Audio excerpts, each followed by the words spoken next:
sedang berkumpul wukuf di Padang Arafah. Di Arabia, tepat di depanku. Lalu aku segera pergi menemui ibuku, yang waktu itu sudah menjadi janda, dan meminta kepadanya, kirimlah aku ke jalan kebenaran, dan berilah aku izin untuk pergi ke Baghdad, untuk mendapatkan ilmu pengetahuan bersama-sama orang bijak, dan orang-orang yang dekat kepada Allah Azza wa Jalla. Ibu bertanya kepadaku, apa alasan permintaanmu yang tiba-tiba tersebut? Aku mengatakan kepadanya, apa yang telah terjadi pada diriku. Beliau menangis mendengar ceritaku, lalu mengeluarkan 80 keping emas. Semuanya adalah warisan ayahku. Dia menyisihkan 40 untuk saudaraku yang laki-laki. 40 keping lainnya dijahit di bagian ketiak mantelku. Kemudian dia mengizinkan untuk meninggalkan dirinya. Sebelum membiarkan aku pergi, beliau menasehatiku, bahwa aku harus berkata benar, dan menjadi orang yang jujur apapun yang terjadi. Ibu melepas kepergianku dengan kata-kata, mudah-mudahan Allah melindungi dan membimbingmu wahai anakku. Aku memisahkan diriku sendiri dari orang yang paling mencintaiku karena Allah. Aku tahu bahwa aku tidak akan dapat melihatmu sampai hari pengadilan terakhir tiba. Aku bergabung dengan sebuah kafilah yang pergi ke Baghdad. Ketika kami telah meninggalkan kota Hamadan, sekelompok perampok jalanan, 60 penunggang kuda yang gagah menyerang kami.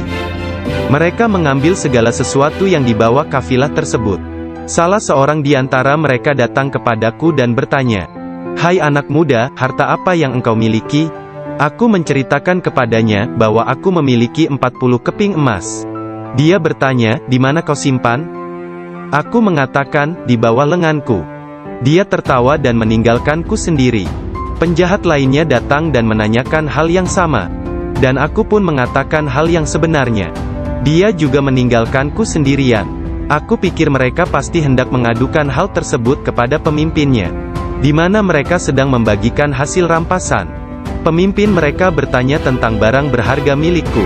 Aku mengatakan kepadanya, bahwa aku memiliki 40 keping emas, yang dijahit di mantelku di bawah ketiak. Pemimpin perampok lalu mengambil mantelku dan merobek di bagian lengannya, dan menemukan emas tersebut. Kemudian dia menatap takjub kepadaku dan berkata, "Uangmu telah aman. Apa yang membuatmu untuk menceritakan kepada kami bahwa engkau memilikinya, dan memberitahukan tempat di mana engkau menyembunyikannya?" Aku menjawab, "Aku harus mengatakan yang benar dalam keadaan apapun juga, sebagaimana yang telah aku janjikan kepada ibuku." Ketika kepala perampok mendengar hal itu, ia menitiskan air mata dan berkata, "Aku telah mengingkari janjiku kepada siapa yang telah menciptakanku. Aku mencuri dan membunuh. Apa yang akan terjadi padaku?" Kemudian anak buahnya memandangnya sambil berkata, "Engkau telah menjadi pemimpin kami selama bertahun-tahun dalam perbuatan dosa ini. Sekarang juga engkau tetap menjadi pemimpin kami dalam penyesalan." Ke-60 orang itu memegang tanganku, dan menyatakan penyesalannya serta keinginannya untuk mengubah jalan mereka.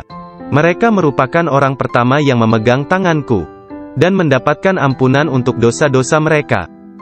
Ketika Syekh Abdul Qadir Al-Jailani tiba di Baghdad, beliau berusia 18 tahun. Tatkala dia mencapai pintu gerbang kota, Nabi Khidir muncul dan menghalanginya untuk memasuki kota. Nabi Khidir berkata kepadanya, bahwasanya hal itu ia lakukan atas perintah Allah, agar ia tidak memasuki kota Baghdad hingga 7 tahun ke depan. Nabi Khidir membawanya ke sebuah runtuhan di gurun pasir dan berkata, "Diamlah engkau di sini dan jangan meninggalkan tempat ini." Syekh Abdul Qadir Al-Jailani tetap tinggal di sana selama 3 tahun.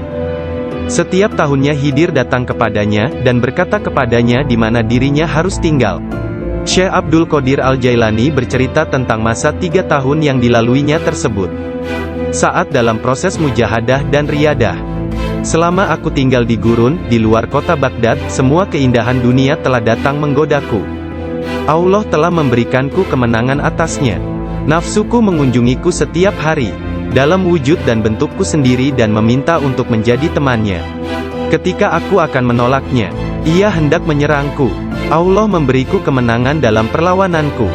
Dan pada waktunya, aku dapat menjadikannya tawananku, dan menahannya bersamaku selama tahun-tahun itu, serta memaksanya untuk tinggal di runtuhan padang pasir.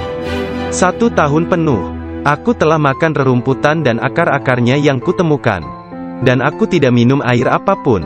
Tahun yang lain aku minum air. Tetapi tidak makan apapun. Tahun selanjutnya aku makan, tidak minum ataupun tidur. Sepanjang waktu itu, aku hidup dalam runtuhan dari istana raja-raja kuno Parsi di Kurk. Aku berjalan dengan kaki telanjang, tanpa alas kaki di atas duri padang pasir, dan tidak merasakan apapun. Setiap kali aku melihat sebuah batu atau bukit yang terjal, aku memanjatnya.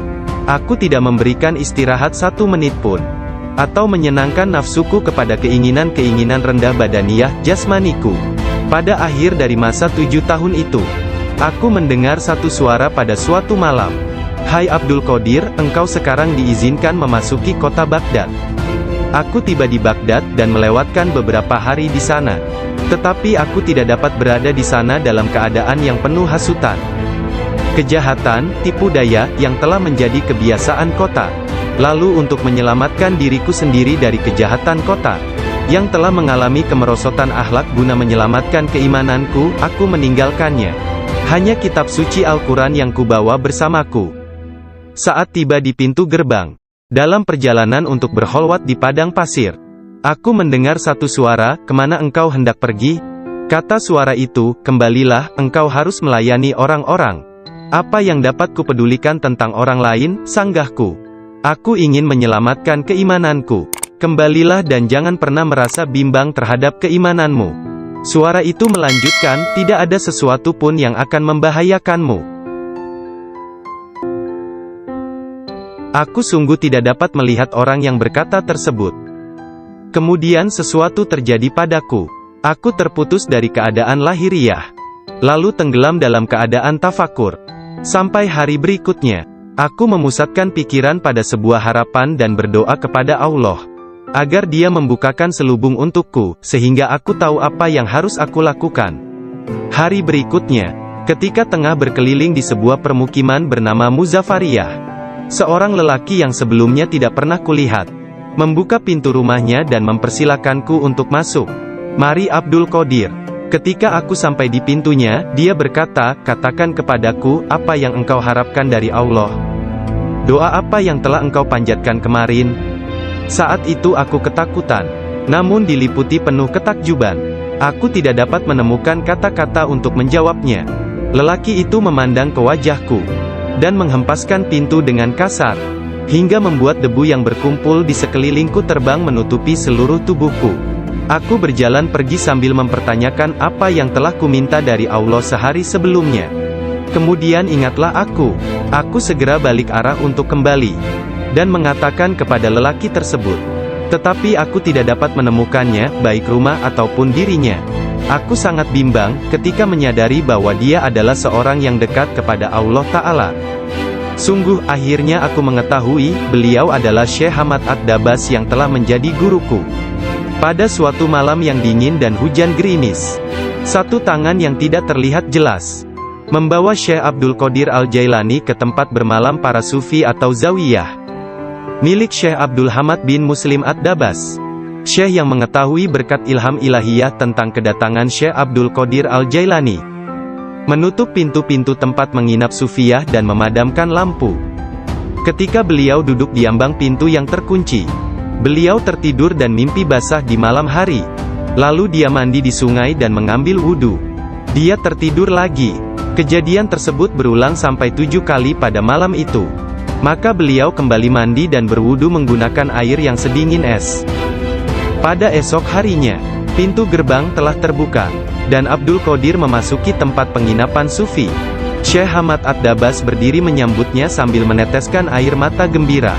Dia memeluknya dan berkata, "Wahai putraku Abdul Qadir, keberuntungan adalah milik kami hari ini, tetapi esok, hal itu akan menjadi milikmu. Jangan pernah meninggalkan tarekat ini." Syekh Hamad Ad-Dabas menjadi guru pertama Syekh Abdul Qadir Al-Jailani dalam ilmu pengetahuan tentang kesufian. Dengan memegang tangannya dia mengucapkan sumpah atau berbaiat dan mengikuti jalan kaum sufi. Syekh Abdul Qadir Al-Jailani menceritakan, "Aku banyak belajar dengan guru di Baghdad. Tetapi setiap kali aku tidak dapat memahami sesuatu, atau menemukan secara kebetulan suatu rahasia yang ingin aku ketahui. Syekh Hamad Ad-Dabas menerangkannya kepadaku. Kadang-kadang aku meninggalkannya untuk mencari pengetahuan dari syekh yang lain tentang tauhid, hadis, fikih dan ilmu-ilmu lainnya. Setiap kali aku kembali, beliau berkata kepadaku, "Dari mana saja engkau?" Kita telah memiliki demikian banyak makanan yang sangat bagus untuk tubuh, pikiran dan jiwa kita, sementara engkau telah pergi, dan kami tidak dapat menahan sesuatu untukmu. Pada waktu lain, beliau berkata, "Demi Allah, kemanakah engkau pergi? Adakah seseorang di sekitar sini, yang mengetahui lebih banyak daripadamu?" Para darwis atau para sufi akan mengusikku secara terus-menerus dan berkata, "Engkau adalah seorang ahli hukum atau ahli fikih, ahli sastra, ahli pengetahuan dan seorang ulama atau alim syariat. Urusan apa yang engkau miliki di antara kita? Mengapa engkau tidak keluar dari sini?" Syekh Hamad Ad-Dabas memarahi mereka dan berkata, "Betapa memalukan kalian ini. Aku bersumpah bahwa tidak ada seorang pun seperti dia di antara kalian. Tidak ada seorang pun di antara kalian yang akan naik di atas jari kakinya. Jika kalian berpikir aku kasar terhadapnya dan engkau meniruku, aku melakukannya untuk membawanya kepada kesempurnaan dan mengujinya. Aku melihat dia dalam dunia spiritual yang keras seperti batu, besar seperti gunung." Syekh Abdul Qadir Al-Jailani merupakan contoh tauladan terbesar dari kenyataan bahwa dalam Islam, mencari ilmu pengetahuan adalah kewajiban suci untuk semua orang, laki-laki dan perempuan dari ayunan hingga liang kubur. Dia menjadi orang bijak terbesar di zamannya. Dia menghafal Al-Quran Al-Karim, dan mempelajari penafsirannya dari Ali Abul Wafa Al-Kail, Abu Hatab Mahfuz, dan Abul Hasan Muhammad Al-Qadi. Menurut beberapa sumber, Abdul Qadir Al-Jailani belajar dengan Qadi Abu Said Al-Mubarak bin Muharrami, ulama terbesar pada zamannya di Baghdad. Meskipun telah mempelajari ilmu-ilmu pengetahuan tentang jalan mistik dari Syekh Hamad Ad-Dabas, dan memasuki jalan tasawuf melalui tangannya, namun Syekh Abdul Qadir Al-Jailani telah diberi hirkah, jubah kesufian, sebagai simbol dari jubah Rasulullah oleh Qadi Abu Said.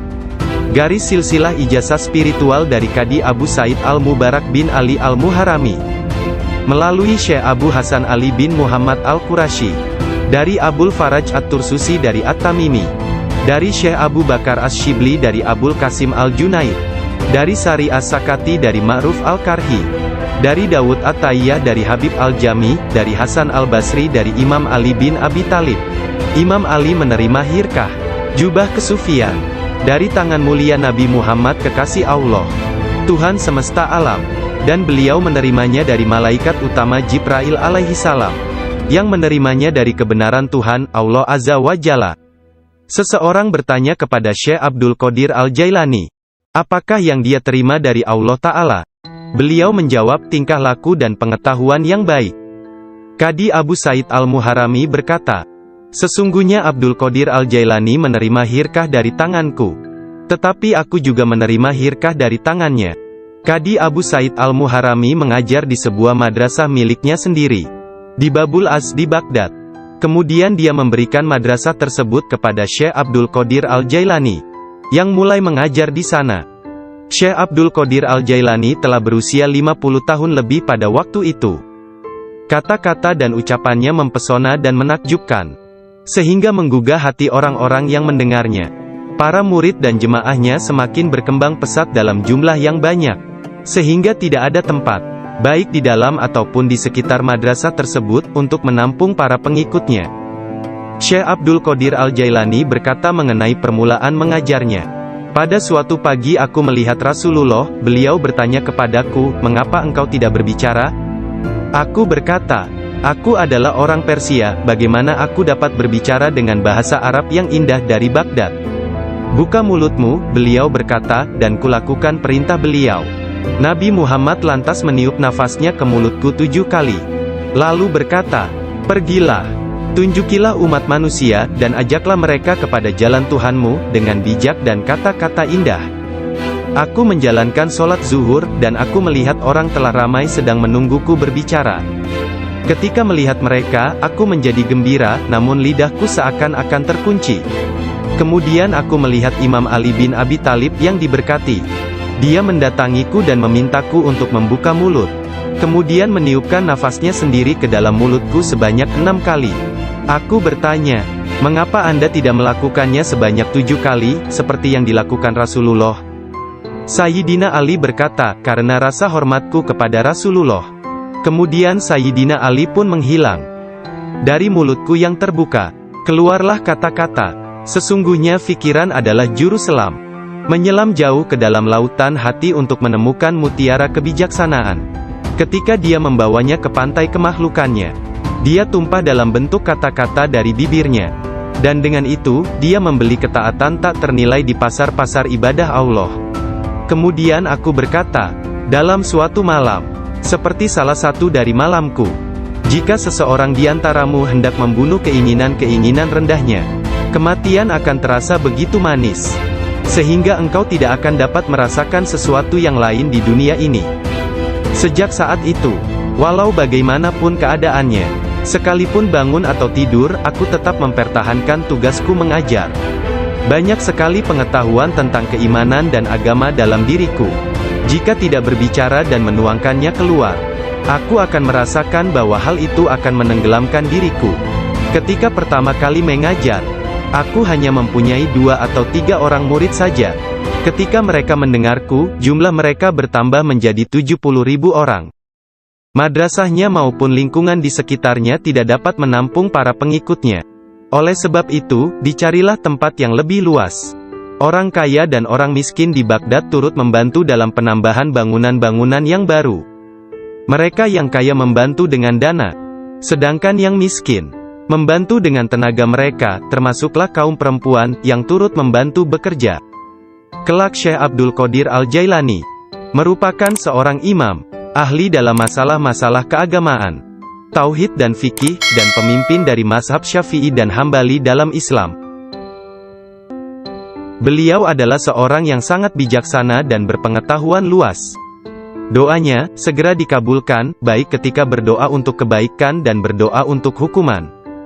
Dia adalah seorang yang banyak melakukan karomah. Manusia sempurna, yang selalu sadar serta ingat kepada Allah Azza wa Jalla. Muraqabah, berfikir, menerima dan memberi pelajaran. Dia mempunyai hati yang lembut, sifat yang mulia dan wajah yang selalu tersenyum. Dia orang yang peka dan memiliki sikap yang sangat baik. Berakhlak dalam tabiat serta dermawan dalam memberi materi dan nasihat serta pengetahuan. Dia mencintai orang-orang, tetapi secara khususnya, terhadap orang-orang yang beriman dan mengabdikan diri, serta beribadah kepada Zat yang Maha Esa, menolong kepada siapa yang beriman. Dia tampan, selalu berpakaian rapi, pembicaraannya tidak berlebihan dan sia-sia. Apabila berbicara, meskipun dia berbicara dengan cepat, tetapi setiap kata dan suku katanya yang keluar, terdengar jelas. Beliau berbicara dengan penuh keindahan, dan dia berbicara kebenaran. Berbicara tentang kebenaran tanpa ragu-ragu. Karena dia tidak peduli, apakah dia akan dipuji, dikritik atau dicaci. Ketika Khalifah Al-Muqtafi mengangkat Yahya bin Said sebagai Qadi, Ketua Hakim, Syekh Abdul Qadir Al-Jailani memberitahukannya di hadapan orang ramai. Dengan mengatakan, Anda telah mengangkat seorang tiran, orang yang zalim, yang paling buruk sebagai hakim atas orang-orang yang beriman. Biarlah kita lihat, bagaimana Anda akan menjawab untuk diri Anda sendiri kelak. Ketika Anda dihadapkan kepada Hakim yang Maha Agung, Allah Azza wa Jalla, Tuhan semesta alam. Mendengar hal ini, Khalifah tergoncang dan meneteskan air mata, lalu ia segera memecat sang hakim. Penduduk kota Baghdad mengalami kemajuan dalam hal akhlak dan rohani dan tingkah laku. Melalui pengaruhnya, kebanyakan warga kota bertaubat dan menyatakan penyesalan, mengikuti akhlak yang baik dan perintah-perintah Islam. Syekh Abdul Qadir Al-Jailani dicintai dan dihormati oleh setiap orang, dan pengaruhnya tersebar kemana-mana. Orang-orang berbudi mencintainya, sedangkan para tiran, orang yang zalim, dan orang jahat takut kepadanya. Banyak orang termasuk para raja, menteri dan orang-orang bijak datang kepadanya, untuk menanyakan persoalan-persoalan, dan mencari penyelesaiannya. Bahkan banyak orang Yahudi dan Nasrani, menerima Islam melaluinya. Dalam pengajaran dan pelayanannya kepada umat manusia, dia menggunakan sifat-sifat yang diwarisi oleh Yang Maha Tinggi. Syekh Abdul Qadir Al-Jailani berkata, seorang syekh spiritual bukan seorang guru yang sebenarnya, kecuali kalau dirinya memiliki 12 sifat. Dua di antara sifat-sifat tersebut adalah sifat-sifat Allah yang Maha Tinggi, yaitu menyembunyikan kesalahan manusia dan ciptaan yang lain. Tidak hanya dari orang-orang lain tetapi bahkan dari diri mereka sendiri. Dan memiliki rasa kasih dan kemauan memaafkan untuk dosa yang terburuk sekalipun.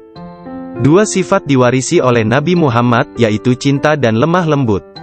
Sayyidina Abu Bakar As-Siddiq yang pertama dari keempat khalifah, seorang syekh sejati, mewarisi kebenaran, kejujuran, dan keikhlasan hati, juga ketaatan dan kedermawanan.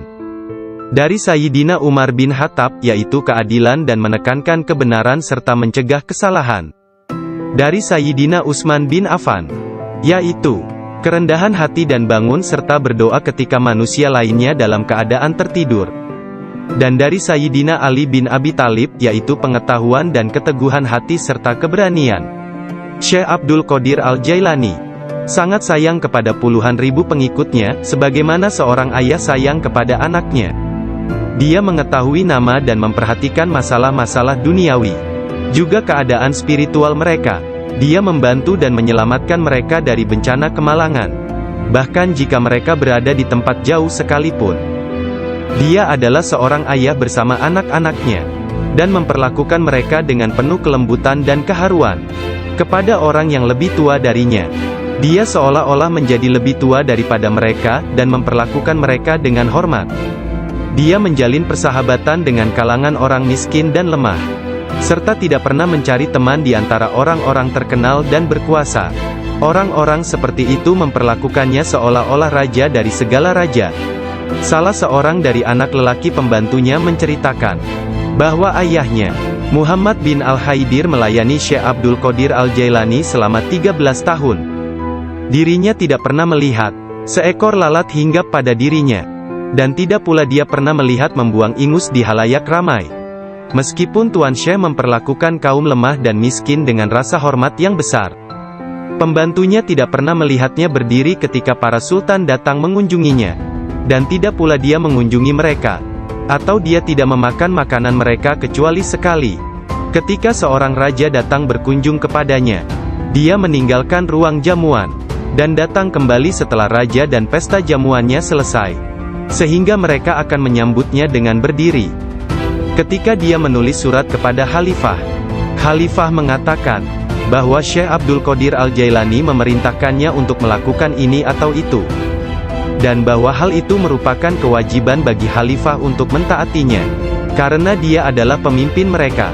Apabila khalifah menerima surat seperti itu, dia akan mencium surat itu sebelum dia membacanya dan berkata, Syekh Abdul Qadir Al-Jailani benar.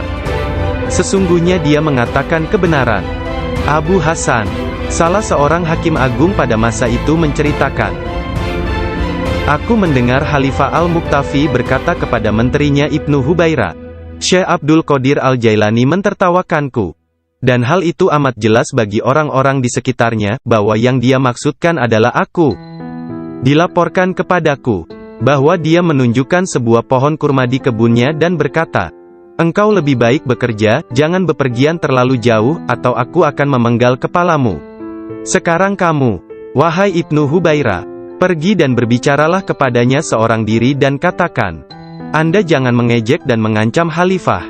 Anda harus tahu bahwa kedudukan khalifah adalah suci dan harus dihormati. Sang menteri Ibnu Hubaira pun pergi kepada Syekh Abdul Qadir Al-Jailani, dan melihatnya sedang berkumpul dengan kerumunan orang ramai. Dalam pembicaraannya pada satu pokok, tiba-tiba Syekh Abdul Qadir menyatakan, sesungguhnya aku akan memenggal kepalanya juga. Sang menteri merasa bahwa yang Syekh maksudkan adalah dia.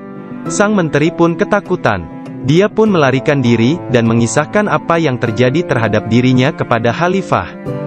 Mendengar kisahnya, sang khalifah meneteskan air mata dan berkata, sungguh, Syekh Abdul Qadir Al-Jailani adalah orang yang hebat.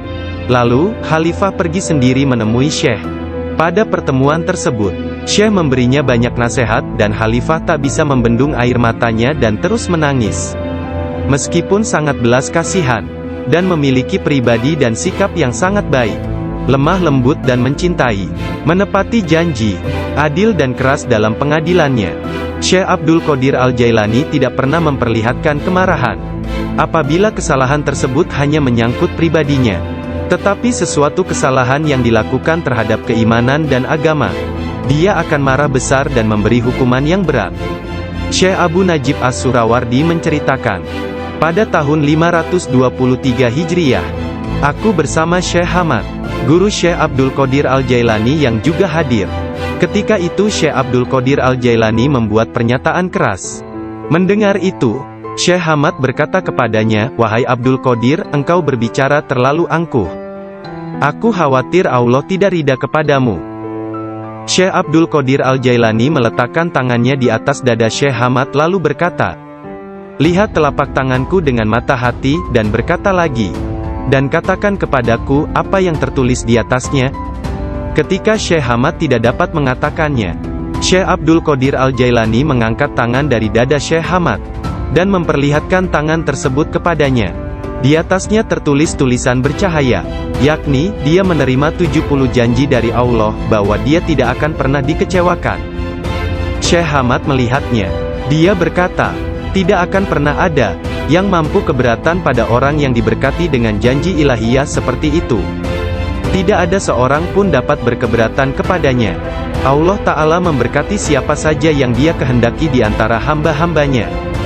Syekh Abdul Qadir Al-Jailani sering berkata, tidak ada seorang pun di antara muridku akan mati, sebelum mereka taubat penuh penyesalan. Mereka semua akan mati sebagai hamba-hamba Allah yang beriman. Masing-masing di antara pengikutku akan menyelamatkan 7 orang saudaranya yang berdosa dari api neraka. Seandainya jauh di barat sana, kemaluan salah seorang dari pengikutku tersingkap secara tiba-tiba karena kecerobohannya, kami, meskipun berada jauh di timur, akan menutupinya sebelum seseorang dapat melihatnya. Aku telah diberi sebuah kitab, yaitu sebuah kitab yang panjangnya sejauh mata memandang, berisi semua nama orang yang akan mengikutiku hingga akhir zaman. Dengan berkat Allah Ta'ala, kami akan menyelamatkan mereka semua. Semua orang yang mengikatkan diri mereka kepada Syekh Abdul Qadir Al-Jailani senantiasa damai dan bergembira. Seseorang bertanya kepada Syekh Abdul Qadir Al-Jailani, Anda tahu kedudukan para pengikut Anda yang soleh, dan apa yang menanti mereka di akhirat? Akan tetapi, bagaimana tentang mereka yang buruk? Beliau menjawab, orang-orang yang soleh sayang kepadaku dan aku menyayanginya, demi menyelamatkan mereka yang buruk. Seorang wanita muda menjadi pengikut Syekh Abdul Qadir Al-Jailani yang tinggal di Sri Lanka. Pada suatu hari, dia diserang di sebuah tempat yang sepi oleh seorang lelaki yang hendak memperkosanya. Dalam keadaan tidak berdaya, dia berteriak, "Selamatkan aku, wahai Syekhku Abdul Qadir Al-Jailani." Saat itu, Syekh Abdul Qadir Al-Jailani sedang mengambil wudhu di Baghdad. Orang-orang melihat Syekh tiba-tiba berhenti, kemudian dengan marah, dia mengambil terompahnya, sandal, dan melemparkannya ke atas. Mereka tidak melihat terompah tersebut jatuh. Ternyata, terompah tersebut jatuh di atas kepala orang yang sedang menyerang gadis muda itu di Sri Lanka. Dan pria tersebut pun meninggal dunia. Disebutkan bahwa terompah tersebut tetap berada di sana, disimpan sebagai barang peninggalan. Syekh At-Tustari menceritakan bahwa suatu hari para pengikut Syekh Abdul Qadir Al-Jailani di Baghdad mencari Syekh Abdul Qadir Al-Jailani kemana-mana. Tiba-tiba seseorang berkata kepada mereka bahwa dirinya telah melihat Syekh Abdul Qadir Al-Jailani sedang berjalan menuju ke sungai Tigris. Lalu para muridnya berlarian menuju ke sana hendak menyusulnya. Ketika sampai di sungai tersebut, mereka melihat Syekhnya itu sedang berada di tengah sungai, berjalan di atas air menuju ke arah mereka. Semua ikan pada waktu itu menjulurkan kepalanya ke atas permukaan air, dan memberi salam kepada Syekh Abdul Qadir Al-Jailani. Hal itu terjadi pada waktu sholat zuhur. Mereka melihat di atas mereka selembar sejadah yang luas membentang di atas kepala mereka, menutupi seluruh langit. Sajadah tersebut berwarna hijau dan di permukaannya bersulamkan ayat-ayat dari emas dan perak. Sejadah tersebut melayang seperti sejadah terbangnya Nabi Sulaiman, dan turun ke bumi. Orang-orang merasa takjub, diam dan dengan tenang mereka berjalan menuju kepadanya. Syekh Abdul Qadir Al-Jailani berpakaian indah, melangkah di atas sejadah tersebut, dan memimpin mereka melakukan sholat di atasnya. Ketika dia mengangkat tangannya dan mengucapkan Allahu Akbar, seluruhnya seolah-olah menggemakan suara yang sama. Ketika dia berdoa, para malaikat dari 7 petala langit dalam paduan suara mengulang doanya. Ketika dia mengucapkan, segala puji syukur hanya bagi Allah semata, sebuah cahaya hijau keluar dari mulutnya, menyelimuti langit. Pada akhir solat setelah salam, Syekh Abdul Qadir Al-Jailani membuka kedua tangannya dan berkata, Ya Allah ya Tuhanku, demi leluhurku Nabi Muhammad kekasihmu, dan demi orang-orang di antara ciptaanmu yang takut dan mencintaimu, jangan ambil sesuatu dari para pengikutku, sampai mereka dimaafkan dari dosa-dosanya, dan sampai keimanan mereka sempurna. Pada saat itu, setiap orang mendengar dengungan senandung dari para malaikat dan mengatakan, Amin. Mereka juga mengikuti para malaikat dengan mengucapkan Amin. Kemudian mereka mendengar satu suara hatif dari dalam diri mereka, kata-kata, bergembiralah, aku telah menerima doa kalian. Rasulullah bersabda, seorang guru yang sempurna adalah bagaikan seorang nabi bagi kaumnya. Sesungguhnya Hadrat Syekh Abdul Qadir Al-Jailani adalah salah seorang di antara para syekh yang sempurna tersebut, yang telah membukakan orang-orang kepada pintu gerbang kebahagiaan di dunia ini, dan pintu gerbang surga di akhirat. Setelah Syekh Abdul Qadir Al-Jailani menguasai nafsunya, dan menjadi seorang yang sempurna, serta hanya dengan diilhami perintah Rasulullah, dia menjadi seorang syekh dan menjalin hubungan dengan orang-orang. Dirinya senantiasa mengikuti teladan dari leluhurnya Nabi Muhammad, Rasulullah. Ketika pengaruh ajaran Syekh Abdul Qadir Al-Jailani tersebar ke seluruh pelosok dunia, banyak di antara murid-muridnya mendapat kedudukan penting dan banyak pejabat, pegawai pemerintah, yang menjadi muridnya sesuai kemampuan mereka, kualitas dunia dalam batin dan tingkatan spiritual. Dia memerintahkan banyak di antara murid-muridnya untuk bertindak sebagai wakil-wakilnya. Di antaranya ada yang menjadi guru spiritual dan yang lainnya sebagai hakim. Bahkan di antara muridnya ada yang menjabat sebagai gubernur dan para pemegang kekuasaan dunia. Syekh Abdul Qadir Al-Jailani telah menyerahkan diri secara mutlak kepada Allah Azza wa Jalla. Malam-malamnya berlalu dengan sedikit atau bahkan tanpa tidur, dalam doa dan muraqabah menyendiri. Dia menghabiskan hari-harinya sebagai seorang pengikut sejati Nabi Muhammad, dalam berkhidmat dalam kemanusiaan 3 kali dalam seminggu. Dia selalu menyampaikan pengajian umum kepada puluhan ribu manusia, setiap hari di waktu pagi dan petang. Dia memberi pengajaran tafsir Al-Quran, hadis, ilmu tauhid, ilmu fikih dan tasawuf. Setelah sholat zuhur, dia memberikan nasihat dan waktu konsultasi kepada orang-orang, tanpa pandang bulu, baik orang itu berprofesi sebagai pengemis atau raja. Semuanya akan dilayani. Sebelum sholat asar, baik cuaca hujan ataupun cerah, dia pergi ke jalanan untuk membagikan makanan kepada orang-orang miskin. Dalam seluruh hari-harinya di bulan Ramadan, Syekh Abdul Qadir Al-Jailani hanya makan sekali sehari. Setelah sholat maghrib, beliau tidak pernah makan sendirian. Pembantunya akan berdiri di pintu menanyakan orang-orang yang lewat. Jika mereka yang lewat ada yang belum makan, agar mereka ikut makan.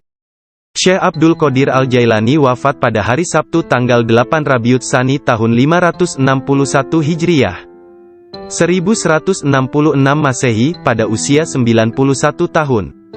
Makamnya yang berada di Madrasah Babut Darajah di kota Baghdad, Irak, menjadi tempat penting dari kunjungan para penziarah kaum sufi dan semua muslim. Ketika mengidap penyakit yang mengantarkannya pada kewafatannya itu, salah seorang anak lelakinya yaitu Abdul Aziz melihat bahwa dia menderita sakit yang luar biasa, meregang dan menggulingkan tubuh di tempat tidurnya. Jangan mencemaskanku, Syekh berkata kepada putranya. Aku berbalik dan berbalik lagi dalam pengetahuan Allah Azza wa Jalla. Ketika anak lelakinya yang lain, yakni Abdul Jabbar, bertanya kepadanya tentang rasa sakitnya, dia berkata, semua tubuhku terasa sakit kecuali hatiku. Tidak ada rasa sakit di sini karena hati ini bersama Allah. Anak lelakinya yang lain, yaitu Abdul Wahab, berkata kepadanya, berilah aku beberapa nasihat tentang apa yang harus dilakukan setelah engkau meninggalkan dunia ini. Dia berkata, takutlah kepada Allah dan tiada sesuatu pun yang lain. Berharaplah dari Allah dan percayakan seluruh kebutuhanmu kepadanya. Tidak mengharap dan menginginkan apapun kecuali Dia. menyandarkan diri kepada Allah dan tidak kepada sesuatu yang lain. Bersatu dengannya, bersatu dengannya, bersatu dengannya. Sebelum meninggal dunia, Syekh Abdul Qadir Al-Jailani melihat sekeliling dan berkata kepada orang-orang yang hadir, "Telah datang di hadapanku selain kalian. Makhluk lain yang kalian tidak melihatnya telah datang kepadaku. Persiapkan ruangan dan berlaku sopan santunlah kepada mereka." Yakni menghormati kehadiran para malaikat yang tidak dapat dilihat. "Aku adalah biji tanpa kulit. Kalian melihatku bersama kalian. Sementara aku dengan seseorang yang lain, sebaiknya kalian meninggalkanku sekarang." Kemudian dia berkata, "Wahai malaikat pencabut nyawa, aku tidak takut kepadamu, tidak juga kepada sesuatu pun yang lain. Kecuali hanya kepada Allah, yang telah menemaniku dan bermurah hati kepadaku." Pada saat terakhir, dia mengangkat tangan dan berkata, "Tiada Tuhan selain Allah dan Muhammad adalah Rasul-Nya. Kemuliaan hanya bagi Allah yang Maha Agung, yang hidup abadi. Kemuliaan hanya milik-Nya, yang Maha Kuasa, yang menguasai hamba-hambanya dengan kematian." Kemudian dia mengeluarkan seruan yang keras dan berkata, "Allah, Allah, Allah." Dan ruhnya yang mulia serta diberkati meninggalkan jasadnya. Maka wafatlah kekasih Allah menghadap keharibaan. Nama lengkap Syekh Abdul Qadir Al-Jailani berikut nasab dari pihak ayah adalah Abu Muhammad Abdul Qadir bin Abu Sahih Musa bin Janka Dausat, Janki Doasti, bin Abdullah, bin Yahya Az-Zahid bin Muhammad bin Dawud, bin Musa bin Abdullah bin Musa Al-Juni bin Abdullah bin Al-Mahdi, bin Hasan Al-Musana bin Hasan bin Ali bin Abi Talib dan Fatimah Az-Zahra. Silsilah nasab Syekh Abdul Qadir Al-Jailani bersambung kepada Nabi Muhammad Rasulullah.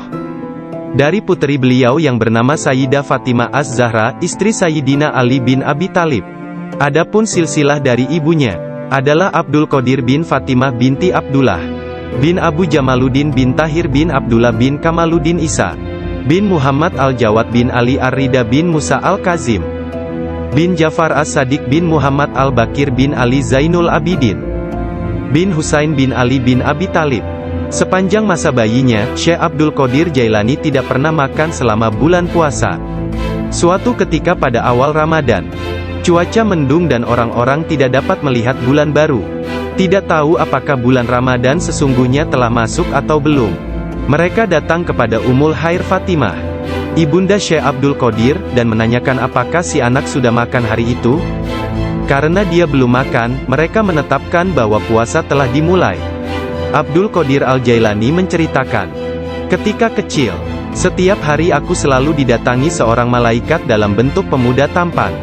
Dia berjalan bersamaku dari rumah ke madrasah, dan membuat anak-anak lain di dalam kelas memberiku tempat di barisan pertama. Dia tinggal bersamaku sepanjang hari dan kemudian membawaku pulang ke rumah. Dalam sehari, aku belajar lebih banyak daripada murid lain yang belajar dalam 1 minggu. Awalnya aku tidak tahu siapa dia. Suatu hari, aku bertanya kepadanya, dan dia berkata, 'Aku salah satu malaikat Allah. Dia mengirim dan memerintahku untuk bersamamu selama engkau belajar.' Beliau kembali menceritakan mengenai masa kanak-kanaknya. Dia berkata, 'Setiap kali ingin pergi bermain dengan anak-anak lain, aku mendengar satu suara berkata, "Datanglah kepadaku sebagai gantinya, wahai orang yang diberkati. Datanglah kepadaku."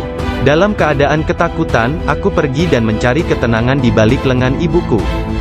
Sekarang, bahkan dalam ketaatan penuh dan halwat yang panjang, aku tidak dapat mendengar dengan jelas suara tersebut." Ketika Abdul Qadir Al-Jailani ditanya oleh seseorang, apa kuncinya yang membawa dirinya pada tingkatan spiritual yang tinggi, beliau berkata, "Kejujuran yang telah aku janjikan kepada ibuku." Abdul Qadir Al-Jailani menceritakannya sebagai berikut. "Suatu hari, malam Aidul Adha, aku pergi ke ladang kami untuk membantu menggarap tanah. Semasa aku berjalan di belakang lembu jantan, dia memalingkan kepalanya dan memandangku seraya berkata, 'Engkau tidak diciptakan untuk pekerjaan ini.' Sungguh, aku sangat ketakutan dan berlari ke rumah dan memanjat ke atap rumah petak bertingkat. Ketika melihat keluar, tiba-tiba aku melihat para jemaah haji sedang berkumpul wukuf di Padang Arafah di Arabia, tepat di depanku. Lalu aku segera pergi menemui ibuku, yang waktu itu sudah menjadi janda, dan meminta kepadanya Kirimlah aku ke jalan kebenaran. Dan berilah aku izin untuk pergi ke Baghdad. Untuk mendapatkan ilmu pengetahuan bersama-sama orang bijak. Dan orang-orang yang dekat kepada Allah Azza wa Jalla. Ibu bertanya kepadaku, apa alasan permintaanmu yang tiba-tiba tersebut? Aku mengatakan kepadanya, apa yang telah terjadi pada diriku. Beliau menangis mendengar ceritaku, lalu mengeluarkan 80 keping emas. Semuanya adalah warisan ayahku. Dia menyisihkan 40 untuk saudaraku yang laki-laki. 40 keping lainnya dijahit di bagian ketiak mantelku. Kemudian dia mengizinkan untuk meninggalkan dirinya. Sebelum membiarkan aku pergi, beliau menasehatiku, bahwa aku harus berkata benar, dan menjadi orang yang jujur apapun yang terjadi. Ibu melepas kepergianku dengan kata-kata, mudah-mudahan Allah melindungi dan membimbingmu wahai anakku. Aku memisahkan diriku sendiri dari orang yang paling mencintaiku karena Allah. Aku tahu bahwa aku tidak akan dapat melihatmu sampai hari pengadilan terakhir tiba. Aku bergabung dengan sebuah kafilah yang pergi ke Baghdad. Ketika kami telah meninggalkan kota Hamadan, sekelompok perampok jalanan, 60 penunggang kuda yang gagah menyerang kami. Mereka mengambil segala sesuatu yang dibawa kafilah tersebut. Salah seorang di antara mereka datang kepadaku dan bertanya, "Hai anak muda, harta apa yang engkau miliki?" Aku menceritakan kepadanya, bahwa aku memiliki 40 keping emas. Dia bertanya, "Di mana kau simpan?" Aku mengatakan, "Di bawah lenganku." Dia tertawa dan meninggalkanku sendiri. Penjahat lainnya datang dan menanyakan hal yang sama. Dan aku pun mengatakan hal yang sebenarnya. Dia juga meninggalkanku sendirian. Aku pikir mereka pasti hendak mengadukan hal tersebut kepada pemimpinnya, di mana mereka sedang membagikan hasil rampasan. Pemimpin mereka bertanya tentang barang berharga milikku. Aku mengatakan kepadanya, bahwa aku memiliki 40 keping emas, yang dijahit di mantelku di bawah ketiak. Pemimpin perampok lalu mengambil mantelku dan merobek di bagian lengannya, dan menemukan emas tersebut. Kemudian dia menatap takjub kepadaku dan berkata, "Uangmu telah aman. Apa yang membuatmu untuk menceritakan kepada kami bahwa engkau memilikinya, dan memberitahukan tempat di mana engkau menyembunyikannya?" Aku menjawab, "Aku harus mengatakan yang benar dalam keadaan apapun juga, sebagaimana yang telah aku janjikan kepada ibuku." Ketika kepala perampok mendengar hal itu, ia menitiskan air mata dan berkata, "Aku telah mengingkari janjiku kepada siapa yang telah menciptakanku. Aku mencuri dan membunuh. Apa yang akan terjadi padaku?" Kemudian anak buahnya memandangnya sambil berkata, "Engkau telah menjadi pemimpin kami selama bertahun-tahun dalam perbuatan dosa ini. Sekarang juga engkau tetap menjadi pemimpin kami dalam penyesalan." Ke-60 orang itu memegang tanganku, dan menyatakan penyesalannya serta keinginannya untuk mengubah jalan mereka. Mereka merupakan orang pertama yang memegang tanganku, dan mendapatkan ampunan untuk dosa-dosa mereka. Ketika Syekh Abdul Qadir Al-Jailani tiba di Baghdad, beliau berusia 18 tahun. Tatkala dia mencapai pintu gerbang kota, Nabi Khidir muncul dan menghalanginya untuk memasuki kota. Nabi Khidir berkata kepadanya, bahwasanya hal itu ia lakukan atas perintah Allah, agar ia tidak memasuki kota Baghdad hingga 7 tahun ke depan. Nabi Khidir membawanya ke sebuah runtuhan di gurun pasir dan berkata, "Diamlah engkau di sini dan jangan meninggalkan tempat ini." Syekh Abdul Qadir Al-Jailani tetap tinggal di sana selama 3 tahun. Setiap tahunnya Khidir datang kepadanya, dan berkata kepadanya di mana dirinya harus tinggal. Syekh Abdul Qadir Al-Jailani bercerita tentang masa 3 tahun yang dilaluinya tersebut. Saat dalam proses mujahadah dan riyadah. "Selama aku tinggal di gurun, di luar kota Baghdad, semua keindahan dunia telah datang menggodaku. Allah telah memberikanku kemenangan atasnya. Nafsuku mengunjungiku setiap hari, dalam wujud dan bentukku sendiri dan meminta untuk menjadi temannya. Ketika aku akan menolaknya, ia hendak menyerangku. Allah memberiku kemenangan dalam perlawananku.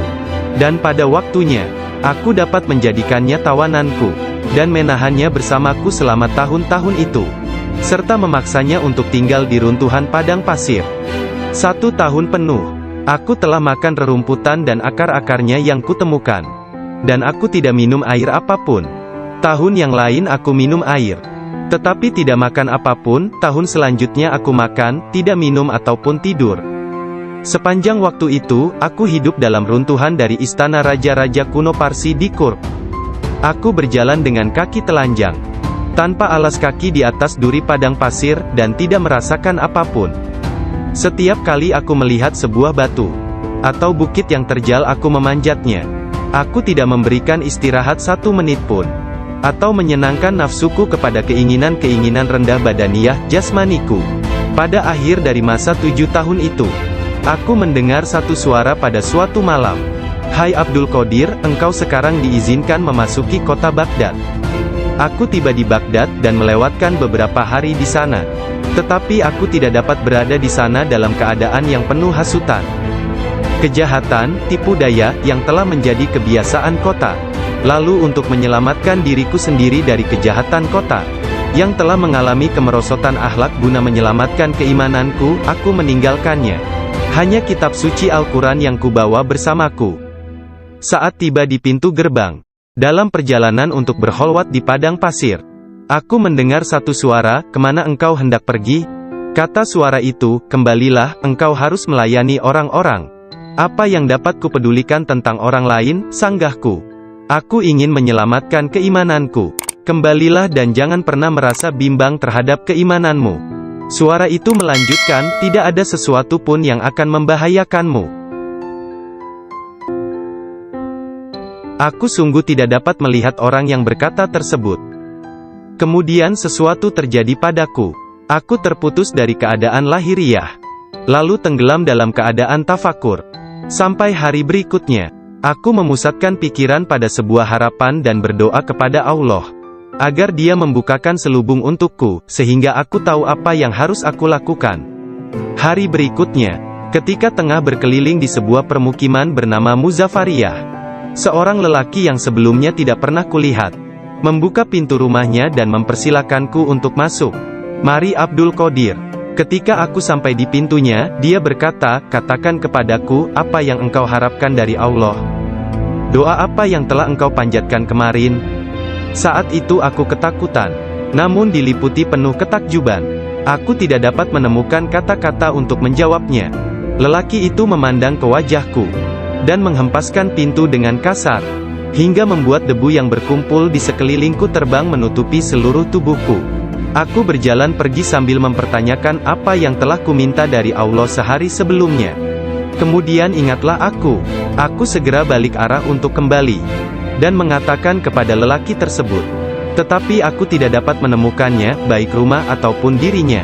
Aku sangat bimbang, ketika menyadari bahwa dia adalah seorang yang dekat kepada Allah Ta'ala. Sungguh, akhirnya aku mengetahui, beliau adalah Syekh Hamad Ad-Dabas yang telah menjadi guruku.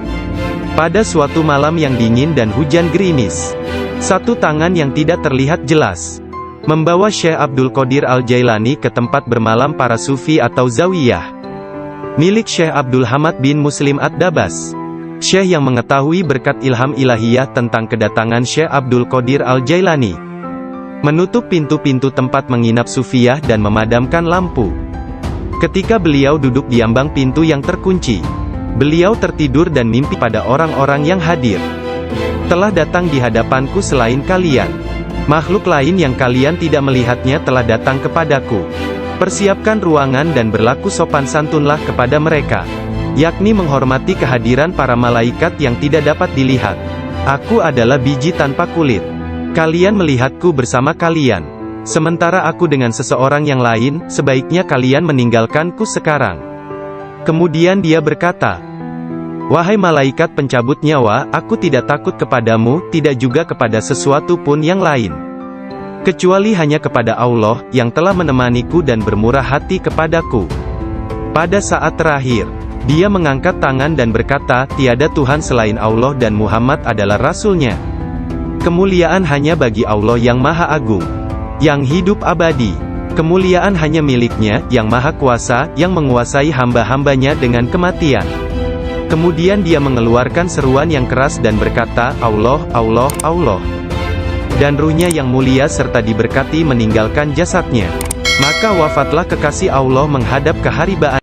Nama lengkap Syekh Abdul Qadir Al-Jailani berikut nasab dari pihak ayah adalah Abu Muhammad Abdul Qadir bin Abu Sahih Musa bin Janka Dausat.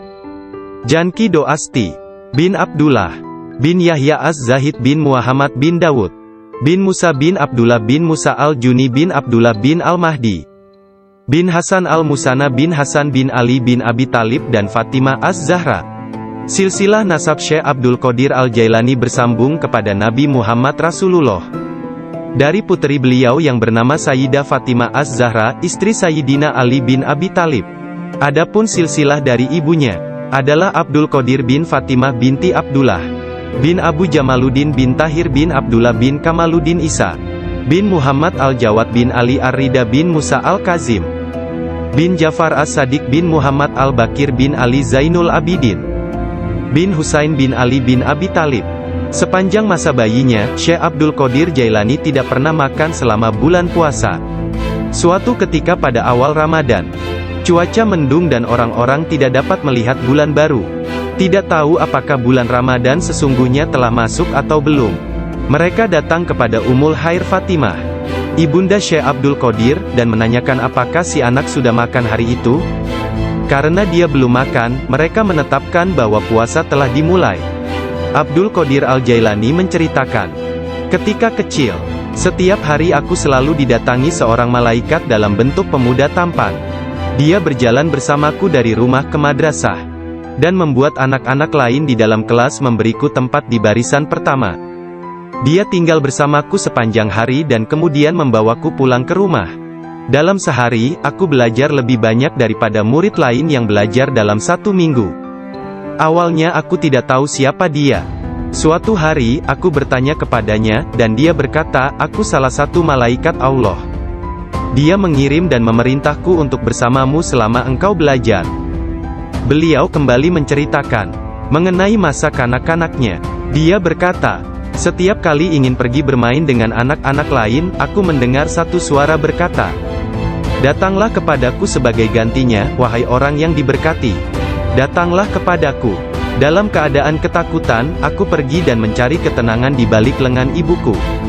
Sekarang, bahkan dalam ketaatan penuh dan halwat yang panjang, aku tidak dapat mendengar dengan jelas suara tersebut. Ketika Abdul Qadir Al-Jailani ditanya oleh seseorang, apa kuncinya yang membawa dirinya pada tingkatan spiritual yang tinggi? Beliau berkata, kejujuran yang telah aku janjikan kepada ibuku. Abdul Qadir Al-Jailani menceritakannya sebagai berikut. Suatu hari, malam Idul Adha, aku pergi ke ladang kami untuk membantu menggarap tanah. Semasa aku berjalan di belakang lembu jantan, dia memalingkan kepalanya dan memandangku seraya berkata, engkau tidak diciptakan untuk pekerjaan ini. Sungguh, aku sangat ketakutan dan berlari ke rumah dan memanjat ke atap rumah petak bertingkat. Ketika melihat keluar, tiba-tiba aku melihat para jemaah haji sedang berkumpul wukuf di Padang Arafah. Di Arabia, tepat di depanku. Lalu aku segera pergi menemui ibuku, yang waktu itu sudah menjadi janda, dan meminta kepadanya, kirimlah aku ke jalan kebenaran, dan berilah aku izin untuk pergi ke Baghdad, untuk mendapatkan ilmu pengetahuan bersama-sama orang bijak, dan orang-orang yang dekat kepada Allah Azza wa Jalla. Ibu bertanya kepadaku, apa alasan permintaanmu yang tiba-tiba tersebut? Aku mengatakan kepadanya, apa yang telah terjadi pada diriku. Beliau menangis mendengar ceritaku, lalu mengeluarkan 80 keping emas. Semuanya adalah warisan ayahku. Dia menyisihkan 40 untuk saudaraku yang laki-laki. 40 keping lainnya dijahit di bagian ketiak mantelku. Kemudian dia mengizinkan untuk meninggalkan dirinya. Sebelum membiarkan aku pergi, beliau menasehatiku, bahwa aku harus berkata benar, dan menjadi orang yang jujur apapun yang terjadi. Ibu melepas kepergianku dengan kata-kata, mudah-mudahan Allah melindungi dan membimbingmu wahai anakku. Aku memisahkan diriku sendiri dari orang yang paling mencintaiku karena Allah. Aku tahu bahwa aku tidak akan dapat melihatmu sampai hari pengadilan terakhir tiba. Aku bergabung dengan sebuah kafilah yang pergi ke Baghdad. Ketika kami telah meninggalkan kota Hamadan, sekelompok perampok jalanan, 60 penunggang kuda yang gagah menyerang kami. Mereka mengambil segala sesuatu yang dibawa kafilah tersebut. Salah seorang di antara mereka datang kepadaku dan bertanya, hai anak muda, harta apa yang engkau miliki? Aku menceritakan kepadanya, bahwa aku memiliki 40 keping emas. Dia bertanya, "Di mana kau simpan?" Aku mengatakan, "Di bawah lenganku." Dia tertawa dan meninggalkanku sendiri. Penjahat lainnya datang dan menanyakan hal yang sama. Dan aku pun mengatakan hal yang sebenarnya. Dia juga meninggalkanku sendirian. Aku pikir mereka pasti hendak mengadukan hal tersebut kepada pemimpinnya, di mana mereka sedang membagikan hasil rampasan. Pemimpin mereka bertanya tentang barang berharga milikku. Aku mengatakan kepadanya bahwa aku memiliki 40 keping emas yang dijahit di mantelku di bawah ketiak. Pemimpin perampok lalu mengambil mantelku dan merobek di bagian lengannya, dan menemukan emas tersebut. Kemudian dia menatap takjub kepadaku dan berkata, "Uangmu telah aman. Apa yang membuatmu untuk menceritakan kepada kami bahwa engkau memilikinya, dan memberitahukan tempat di mana engkau menyembunyikannya?" Aku menjawab, "Aku harus mengatakan yang benar dalam keadaan apapun juga, sebagaimana yang telah aku janjikan kepada ibuku." Ketika kepala perampok mendengar hal itu, ia menitiskan air mata dan berkata, "Aku telah mengingkari janjiku kepada siapa yang telah menciptakanku. Aku mencuri dan membunuh. Apa yang akan terjadi padaku?" Kemudian anak buahnya memandangnya sambil berkata, "Engkau telah menjadi pemimpin kami selama bertahun-tahun dalam perbuatan dosa ini. Sekarang juga engkau tetap menjadi pemimpin kami dalam penyesalan." Ke-60 orang itu memegang tanganku, dan menyatakan penyesalannya serta keinginannya untuk mengubah jalan mereka. Mereka merupakan orang pertama yang memegang tanganku, dan mendapatkan ampunan untuk dosa-dosa mereka. Ketika Syekh Abdul Qadir Al-Jailani tiba di Baghdad, beliau berusia 18 tahun. Tatkala dia mencapai pintu gerbang kota, Nabi Khidir muncul dan menghalanginya untuk memasuki kota.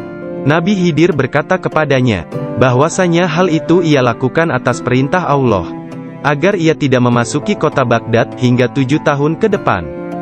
Nabi Khidir membawanya ke sebuah runtuhan di gurun pasir dan berkata, "Diamlah engkau di sini dan jangan meninggalkan tempat ini." Syekh Abdul Qadir Al-Jailani tetap tinggal di sana selama 3 tahun. Setiap tahunnya Khidir datang kepadanya, dan berkata kepadanya di mana dirinya harus tinggal. Syekh Abdul Qadir Al-Jailani bercerita tentang masa 3 tahun yang dilaluinya tersebut. Saat dalam proses mujahadah dan riyadah. "Selama aku tinggal di gurun, di luar kota Baghdad, semua keindahan dunia telah datang menggodaku. Allah telah memberikanku kemenangan atasnya. Nafsuku mengunjungiku setiap hari, dalam wujud dan bentukku sendiri dan meminta untuk menjadi temannya. Ketika aku akan menolaknya, ia hendak menyerangku. Allah memberiku kemenangan dalam perlawananku.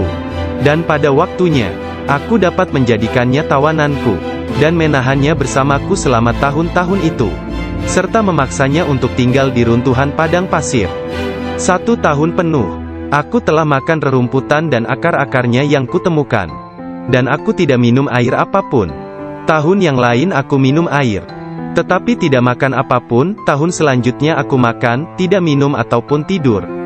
Sepanjang waktu itu, aku hidup dalam runtuhan dari istana raja-raja kuno Parsi di Kurd.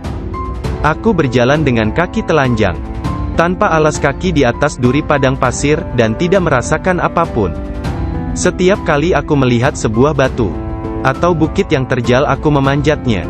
Aku tidak memberikan istirahat 1 menit pun, atau menyenangkan nafsuku kepada keinginan-keinginan rendah badaniyah jasmaniku. Pada akhir dari masa 7 tahun itu, aku mendengar satu suara pada suatu malam, "Hai Abdul Qadir, engkau sekarang diizinkan memasuki kota Baghdad." Aku tiba di Baghdad dan melewatkan beberapa hari di sana. Tetapi aku tidak dapat berada di sana dalam keadaan yang penuh hasutan, kejahatan, tipu daya, yang telah menjadi kebiasaan kota. Lalu untuk menyelamatkan diriku sendiri dari kejahatan kota, yang telah mengalami kemerosotan akhlak guna menyelamatkan keimananku, aku meninggalkannya. Hanya kitab suci Al-Quran yang kubawa bersamaku.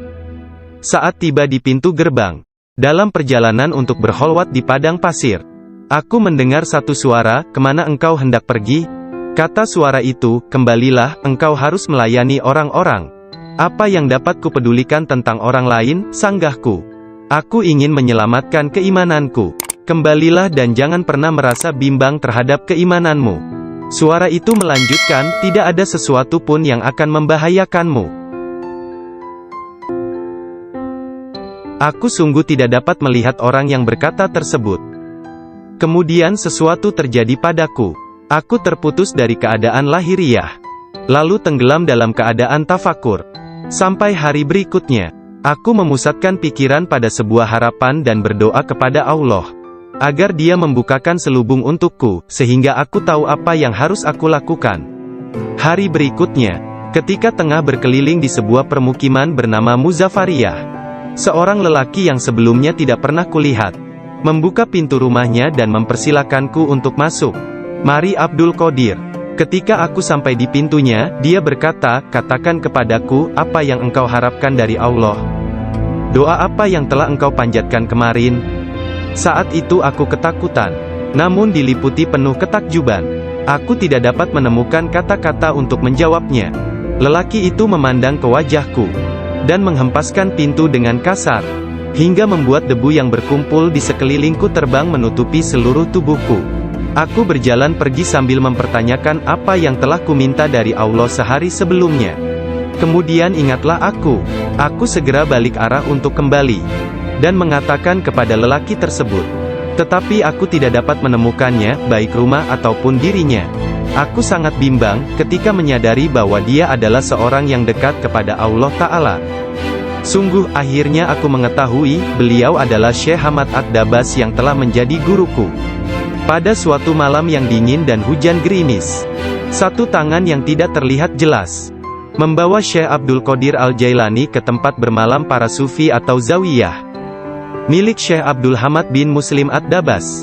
Syekh yang mengetahui berkat ilham ilahiyah tentang kedatangan Syekh Abdul Qadir Al-Jailani, menutup pintu-pintu tempat menginap sufiyah dan memadamkan lampu. Ketika beliau duduk di ambang pintu yang terkunci, beliau tertidur dan mimpi basah di malam hari. Lalu dia mandi di sungai dan mengambil wudhu. Dia tertidur lagi. Kejadian tersebut berulang sampai 7 kali pada malam itu. Maka beliau kembali mandi dan berwudhu menggunakan air yang sedingin es.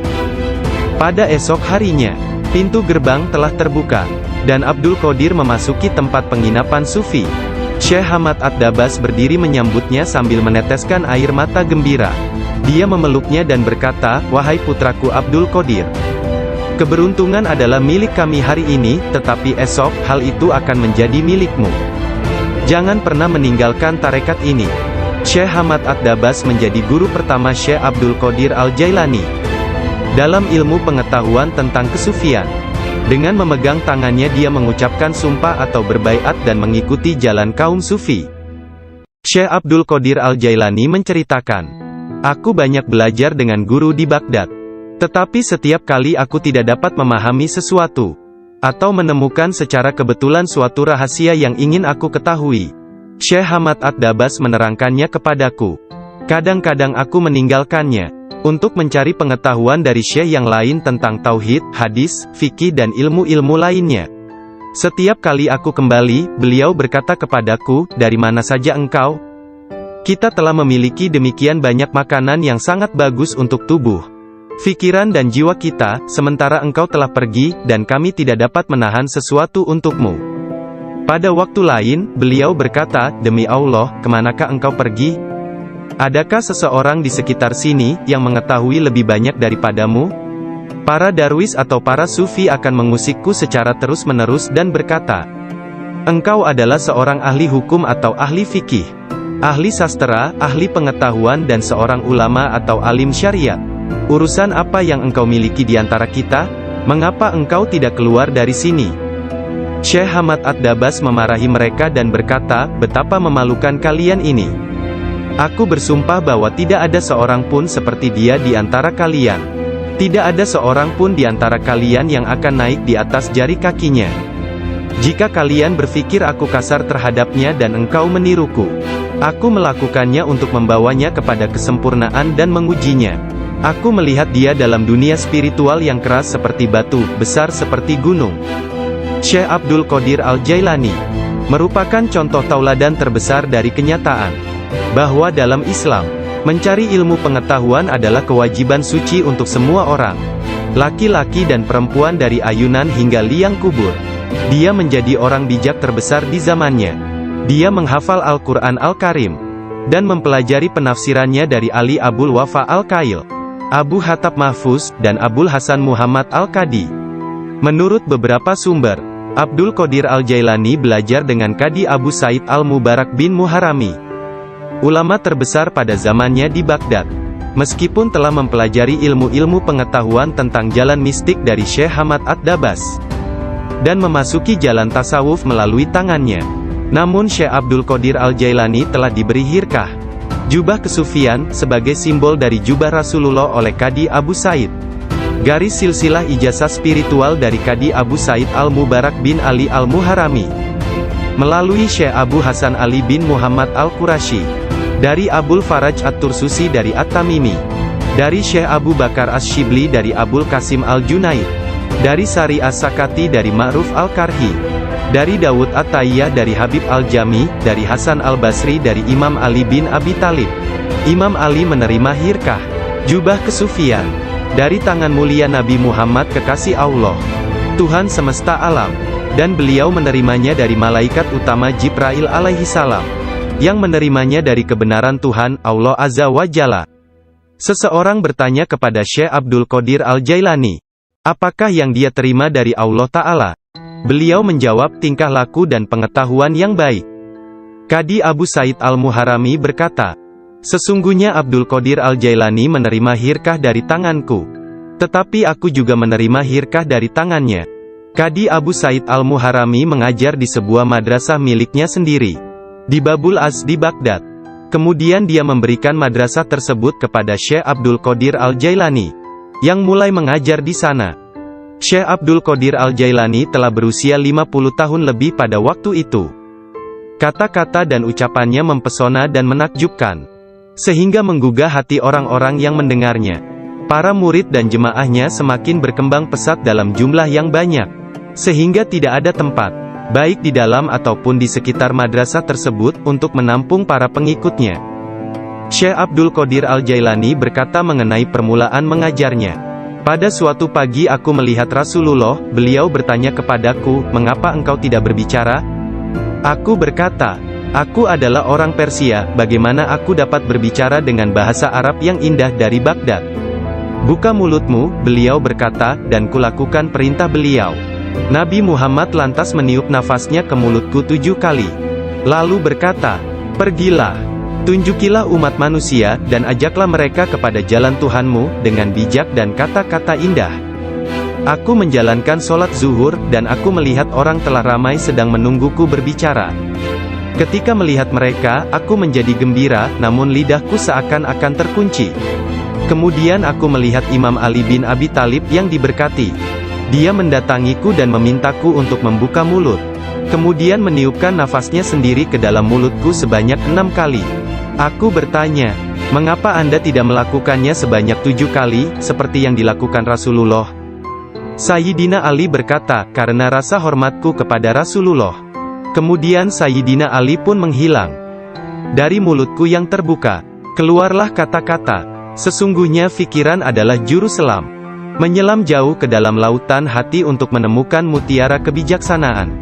Ketika dia membawanya ke pantai kemakhlukannya, dia tumpah dalam bentuk kata-kata dari bibirnya.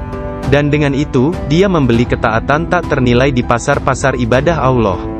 Kemudian aku berkata, dalam suatu malam, seperti salah satu dari malamku, jika seseorang di antaramu hendak membunuh keinginan-keinginan rendahnya, kematian akan terasa begitu manis, sehingga engkau tidak akan dapat merasakan sesuatu yang lain di dunia ini. Sejak saat itu, walau bagaimanapun keadaannya, sekalipun bangun atau tidur, aku tetap mempertahankan tugasku mengajar. Banyak sekali pengetahuan tentang keimanan dan agama dalam diriku. Jika tidak berbicara dan menuangkannya keluar, aku akan merasakan bahwa hal itu akan menenggelamkan diriku. Ketika pertama kali mengajar, aku hanya mempunyai 2 atau 3 orang murid saja. Ketika mereka mendengarku, jumlah mereka bertambah menjadi 70.000 orang. Madrasahnya maupun lingkungan di sekitarnya tidak dapat menampung para pengikutnya. Oleh sebab itu, dicarilah tempat yang lebih luas. Orang kaya dan orang miskin di Baghdad turut membantu dalam penambahan bangunan-bangunan yang baru. Mereka yang kaya membantu dengan dana, sedangkan yang miskin membantu dengan tenaga mereka, termasuklah kaum perempuan, yang turut membantu bekerja. Kelak Syekh Abdul Qadir Al-Jailani merupakan seorang imam, ahli dalam masalah-masalah keagamaan, tauhid dan fikih, dan pemimpin dari mazhab Syafi'i dan Hambali dalam Islam. Beliau adalah seorang yang sangat bijaksana dan berpengetahuan luas. Doanya segera dikabulkan, baik ketika berdoa untuk kebaikan dan berdoa untuk hukuman. Dia adalah seorang yang banyak melakukan karomah. Manusia sempurna, yang selalu sadar serta ingat kepada Allah Azza wa Jalla. Muraqabah, berfikir, menerima dan memberi pelajaran. Dia mempunyai hati yang lembut, sifat yang mulia dan wajah yang selalu tersenyum. Dia orang yang peka dan memiliki sikap yang sangat baik. Berakhlak dalam tabiat serta dermawan dalam memberi materi dan nasihat serta pengetahuan. Dia mencintai orang-orang, tetapi secara khususnya terhadap orang-orang yang beriman dan mengabdikan diri, serta beribadah kepada Zat yang Maha Esa, menolong kepada siapa yang beriman. Dia tampan, selalu berpakaian rapi, pembicaraannya tidak berlebihan dan sia-sia. Apabila berbicara, meskipun dia berbicara dengan cepat, tetapi setiap kata dan suku katanya yang keluar, terdengar jelas. Beliau berbicara dengan penuh keindahan, dan dia berbicara kebenaran. Berbicara tentang kebenaran tanpa ragu-ragu. Karena dia tidak peduli, apakah dia akan dipuji, dikritik atau dicaci. Ketika Khalifah Al-Muqtafi mengangkat Yahya bin Said sebagai Qadi, Ketua Hakim, Syekh Abdul Qadir Al-Jailani memberitahukannya di hadapan orang ramai, dengan mengatakan, Anda telah mengangkat seorang tiran, orang yang zalim, yang paling buruk sebagai hakim atas orang-orang yang beriman. Biarlah kita lihat, bagaimana Anda akan menjawab untuk diri Anda sendiri kelak. Ketika Anda dihadapkan kepada Hakim yang Maha Agung, Allah Azza wa Jalla, Tuhan semesta alam. Mendengar hal ini, Khalifah tergoncang dan meneteskan air mata, lalu ia segera memecat sang hakim. Penduduk kota Baghdad mengalami kemajuan dalam hal akhlak dan rohani dan tingkah laku.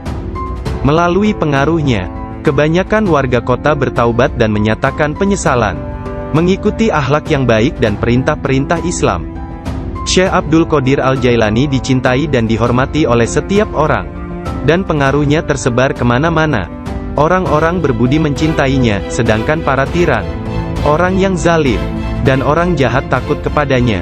Banyak orang termasuk para raja, menteri dan orang-orang bijak datang kepadanya, untuk menanyakan persoalan-persoalan, dan mencari penyelesaiannya. Bahkan banyak orang Yahudi dan Nasrani, menerima Islam melaluinya.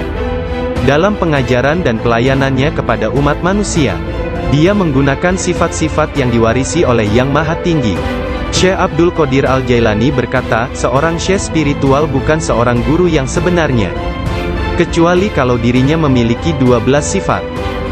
Dua di antara sifat-sifat tersebut adalah sifat-sifat Allah yang Maha Tinggi, yaitu menyembunyikan kesalahan manusia dan ciptaan yang lain.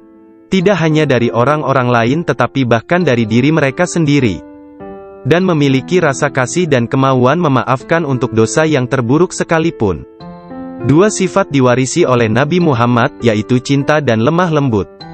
Sayyidina Abu Bakar As-Siddiq yang pertama dari keempat khalifah, seorang syekh sejati, mewarisi kebenaran, kejujuran, dan keikhlasan hati, juga ketaatan dan kedermawanan. Dari Sayyidina Umar bin Khattab, yaitu keadilan dan menekankan kebenaran serta mencegah kesalahan.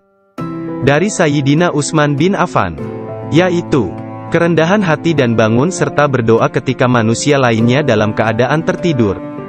Dan dari Sayyidina Ali bin Abi Thalib, yaitu pengetahuan dan keteguhan hati serta keberanian.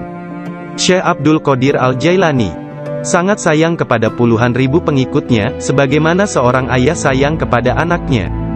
Dia mengetahui nama dan memperhatikan masalah-masalah duniawi, juga keadaan spiritual mereka. Dia membantu dan menyelamatkan mereka dari bencana kemalangan, bahkan jika mereka berada di tempat jauh sekalipun. Dia adalah seorang ayah bersama anak-anaknya, dan memperlakukan mereka dengan penuh kelembutan dan keharuan. Kepada orang yang lebih tua darinya, dia seolah-olah menjadi lebih tua daripada mereka, dan memperlakukan mereka dengan hormat. Dia menjalin persahabatan dengan kalangan orang miskin dan lemah, serta tidak pernah mencari teman di antara orang-orang terkenal dan berkuasa. Orang-orang seperti itu memperlakukannya seolah-olah raja dari segala raja. Salah seorang dari anak lelaki pembantunya menceritakan bahwa ayahnya, Muhammad bin Al-Haidir, melayani Syekh Abdul Qadir Al-Jailani selama 13 tahun. Dirinya tidak pernah melihat seekor lalat hinggap pada dirinya, dan tidak pula dia pernah melihat membuang ingus di halayak ramai. Meskipun Tuan Syekh memperlakukan kaum lemah dan miskin dengan rasa hormat yang besar, pembantunya tidak pernah melihatnya berdiri ketika para sultan datang mengunjunginya, dan tidak pula dia mengunjungi mereka, atau dia tidak memakan makanan mereka kecuali sekali. Ketika seorang raja datang berkunjung kepadanya, dia meninggalkan ruang jamuan, dan datang, yakni, dia menerima 70 janji dari Allah, bahwa dia tidak akan pernah dikecewakan. Syekh Hamad melihatnya.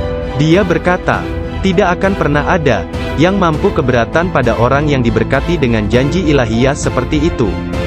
Tidak ada seorang pun dapat berkeberatan kepadanya.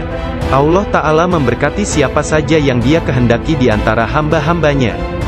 Syekh Abdul Qadir Al-Jailani sering berkata, tidak ada seorang pun di antara muridku akan mati sebelum mereka taubat penuh penyesalan. Mereka semua akan mati sebagai hamba-hamba Allah yang beriman. Masing-masing di antara pengikutku akan menyelamatkan 7 orang saudaranya yang berdosa dari api neraka. Seandainya jauh di barat sana, kemaluan salah seorang dari pengikutku tersingkap secara tiba-tiba karena kecerobohannya, kami, meskipun berada jauh di timur, akan menutupinya sebelum seseorang dapat melihatnya. Aku telah diberi sebuah kitab, yaitu sebuah kitab yang panjangnya sejauh mata memandang, berisi semua nama orang yang akan mengikutiku hingga akhir zaman. Dengan berkat Allah Ta'ala, kami akan menyelamatkan mereka semua. Semua orang yang mengikatkan diri mereka kepada Syekh Abdul Qadir Al-Jailani senantiasa damai dan bergembira. Seseorang bertanya kepada Syekh Abdul Qadir Al-Jailani, Anda tahu kedudukan para pengikut Anda yang soleh, dan apa yang menanti mereka di akhirat? Akan tetapi, bagaimana tentang mereka yang buruk? Beliau menjawab, orang-orang yang soleh sayang kepadaku dan aku menyayanginya, demi menyelamatkan mereka yang buruk. Seorang wanita muda menjadi pengikut Syekh Abdul Qadir Al-Jailani yang tinggal di Sri Lanka. Pada suatu hari, dia diserang di sebuah tempat yang sepi oleh seorang lelaki yang hendak memperkosanya. Dalam keadaan tidak berdaya, dia berteriak, "Selamatkan aku, wahai Syekhku Abdul Qadir Al-Jailani." Saat itu, Syekh Abdul Qadir Al-Jailani sedang mengambil wudhu di Baghdad. Orang-orang melihat Syekh tiba-tiba berhenti, kemudian dengan marah, dia mengambil terompahnya, sandal, dan melemparkannya ke atas. Mereka tidak melihat terompah tersebut jatuh. Ternyata, terompah tersebut jatuh di atas kepala orang yang sedang menyerang gadis muda itu di Sri Lanka. Dan pria tersebut pun meninggal dunia. Disebutkan bahwa terompah tersebut tetap berada di sana, disimpan sebagai barang peninggalan. Syekh At-Tustari menceritakan bahwa suatu hari para pengikut Syekh Abdul Qadir Al-Jailani di Baghdad mencari Syekh Abdul Qadir Al-Jailani kemana-mana. Tiba-tiba seseorang berkata kepada mereka bahwa dirinya telah melihat Syekh Abdul Qadir Al-Jailani sedang berjalan menuju ke sungai Tigris. Lalu para muridnya berlarian menuju ke sana hendak menyusulnya. Ketika sampai di sungai tersebut, mereka melihat syekhnya itu sedang berada di tengah sungai, berjalan di atas air menuju ke arah mereka. Semua ikan pada waktu itu menjulurkan kepalanya ke atas permukaan air, dan memberi salam kepada Syekh Abdul Qadir Al-Jailani. Hal itu terjadi pada waktu sholat zuhur. Mereka melihat di atas mereka selembar sejadah yang luas membentang di atas kepala mereka, menutupi seluruh langit. Sajadah tersebut berwarna hijau dan di permukaannya bersulamkan ayat-ayat dari emas dan perak. Sejadah tersebut melayang seperti sejadah terbangnya Nabi Sulaiman, dan turun ke bumi. Orang-orang merasa takjub, diam dan dengan tenang mereka berjalan menuju kepadanya. Syekh Abdul Qadir Al-Jailani berpakaian indah, melangkah di atas sejadah tersebut, dan memimpin mereka melakukan sholat di atasnya. Ketika dia mengangkat tangannya dan mengucapkan Allahu Akbar, seluruhnya seolah-olah menggemakan suara yang sama. Ketika dia berdoa, para malaikat dari 7 petala langit dalam paduan suara mengulang doanya. Ketika dia mengucapkan, segala puji syukur hanya bagi Allah semata, Sebuah cahaya hijau keluar dari mulutnya, menyelimuti langit. Pada akhir sholat setelah salam, Syekh Abdul Qadir Al-Jailani membuka kedua tangannya dan berkata, "Ya Allah ya Tuhanku, demi leluhurku Nabi Muhammad kekasihmu, dan demi orang-orang di antara ciptaanmu yang takut dan mencintaimu, jangan ambil sesuatu dari para pengikutku, sampai mereka dimaafkan dari dosa-dosanya, dan sampai keimanan mereka sempurna." Pada saat itu, setiap orang mendengar dengungan senandung dari para malaikat dan mengatakan, "Amin." Mereka juga mengikuti para malaikat dengan mengucapkan amin. Kemudian mereka mendengar satu suara hatif dari dalam diri mereka, kata-kata, "Bergembiralah, aku telah menerima doa kalian." Rasulullah bersabda, "Seorang guru yang sempurna adalah bagaikan seorang nabi bagi kaumnya." Sesungguhnya Hadrat Syekh Abdul Qadir Al-Jailani adalah salah seorang di antara para syekh yang sempurna tersebut, yang telah membukakan orang-orang kepada pintu gerbang kebahagiaan di dunia ini, dan pintu gerbang surga di akhirat. Setelah Syekh Abdul Qadir Al-Jailani menguasai nafsunya, dan menjadi seorang yang sempurna, serta hanya dengan diilhami perintah Rasulullah, dia menjadi seorang syekh dan menjalin hubungan dengan orang-orang. Dirinya senantiasa mengikuti teladan dari leluhurnya Nabi Muhammad, Rasulullah. Ketika pengaruh ajaran Syekh Abdul Qadir Al-Jailani tersebar ke seluruh pelosok dunia, banyak di antara murid-muridnya mendapat kedudukan penting dan banyak pejabat, pegawai pemerintah, yang menjadi muridnya sesuai kemampuan mereka, kualitas dunia dalam batin dan tingkatan spiritual. Dia memerintahkan banyak di antara murid-muridnya untuk bertindak sebagai wakil-wakilnya. Di antaranya ada yang menjadi guru spiritual dan yang lainnya sebagai hakim. Bahkan di antara muridnya ada yang menjabat sebagai gubernur dan para pemegang kekuasaan dunia. Syekh Abdul Qadir Al-Jailani telah menyerahkan diri secara mutlak kepada Allah Azza wa Jalla. Malam-malamnya berlalu dengan sedikit atau bahkan tanpa tidur, dalam doa dan muraqabah menyendiri. Dia menghabiskan hari-harinya sebagai seorang pengikut sejati Nabi Muhammad, dalam berkhidmat dalam kemanusiaan 3 kali dalam seminggu. Dia selalu menyampaikan pengajian umum kepada puluhan ribu manusia, setiap hari di waktu pagi dan petang. Dia memberi pengajaran tafsir Al-Quran, hadis, ilmu tauhid, ilmu fikih dan tasawuf. Setelah sholat zuhur, dia memberikan nasihat dan waktu konsultasi kepada orang-orang, tanpa pandang bulu, baik orang itu berprofesi sebagai pengemis atau raja. Semuanya akan dilayani. Sebelum sholat asar, baik cuaca hujan ataupun cerah, dia pergi ke jalanan untuk membagikan makanan kepada orang-orang miskin. Dalam seluruh hari-harinya di bulan Ramadan, Syekh Abdul Qadir Al-Jailani hanya makan sekali sehari. Setelah sholat maghrib, beliau tidak pernah makan sendirian. Pembantunya akan berdiri di pintu menanyakan orang-orang yang lewat. Jika mereka yang lewat ada yang belum makan, agar mereka ikut makan. Syekh Abdul Qadir Al-Jailani wafat pada hari Sabtu tanggal 8 Rabiul Tsani tahun 561 Hijriah. 1166 Masehi, pada usia 91 tahun. Makamnya yang berada di Madrasah Babut Darajah di kota Baghdad, Irak, menjadi tempat penting dari kunjungan para penziarah kaum sufi dan semua muslim. Ketika mengidap penyakit yang mengantarkannya pada kewafatannya itu, salah seorang anak lelakinya yaitu Abdul Aziz melihat bahwa dia menderita sakit yang luar biasa, meregang dan menggulingkan tubuh di tempat tidurnya. "Jangan mencemaskanku," Syekh berkata kepada putranya. "Aku berbalik dan berbalik lagi dalam pengetahuan Allah Azza wa Jalla." Ketika anak lelakinya yang lain, yakni Abdul Jabbar, bertanya kepadanya tentang rasa sakitnya, dia berkata, "Semua tubuhku terasa sakit kecuali hatiku. Tidak ada rasa sakit di sini karena hati ini bersama Allah." Anak lelakinya yang lain, yaitu Abdul Wahab, berkata kepadanya, "Berilah aku beberapa nasihat tentang apa yang harus dilakukan setelah engkau meninggalkan dunia ini." Dia berkata, "Takutlah kepada Allah dan tiada sesuatu pun yang lain. Berharaplah dari Allah dan percayakan seluruh kebutuhanmu kepadanya. Tidak mengharap dan menginginkan apapun kecuali Dia. Menyandarkan diri kepada Allah dan tidak kepada sesuatu yang lain. Bersatu dengannya, bersatu dengannya, bersatu dengannya." Sebelum meninggal dunia, Syekh Abdul Qadir Al-Jailani melihat sekeliling dan berkata kepada orang-orang yang hadir, "Telah datang di hadapanku selain kalian. Makhluk lain yang kalian tidak melihatnya telah datang kepadaku. Persiapkan ruangan dan berlaku sopan santunlah kepada mereka, yakni menghormati kehadiran para malaikat yang tidak dapat dilihat. Aku adalah biji tanpa kulit. Kalian melihatku bersama kalian. Sementara aku dengan seseorang yang lain, sebaiknya kalian meninggalkanku sekarang. Kemudian dia berkata, wahai malaikat pencabut nyawa, aku tidak takut kepadamu, tidak juga kepada sesuatu pun yang lain. Kecuali hanya kepada Allah, yang telah menemaniku dan bermurah hati kepadaku. Pada saat terakhir, dia mengangkat tangan dan berkata, tiada Tuhan selain Allah dan Muhammad adalah Rasul-Nya. Kemuliaan hanya bagi Allah yang Maha Agung, yang hidup abadi. Kemuliaan hanya milik-Nya, yang Maha Kuasa, yang menguasai hamba-hambanya dengan kematian. Kemudian dia mengeluarkan seruan yang keras dan berkata, Allah, Allah, Allah. Dan ruhnya yang mulia serta diberkati meninggalkan jasadnya.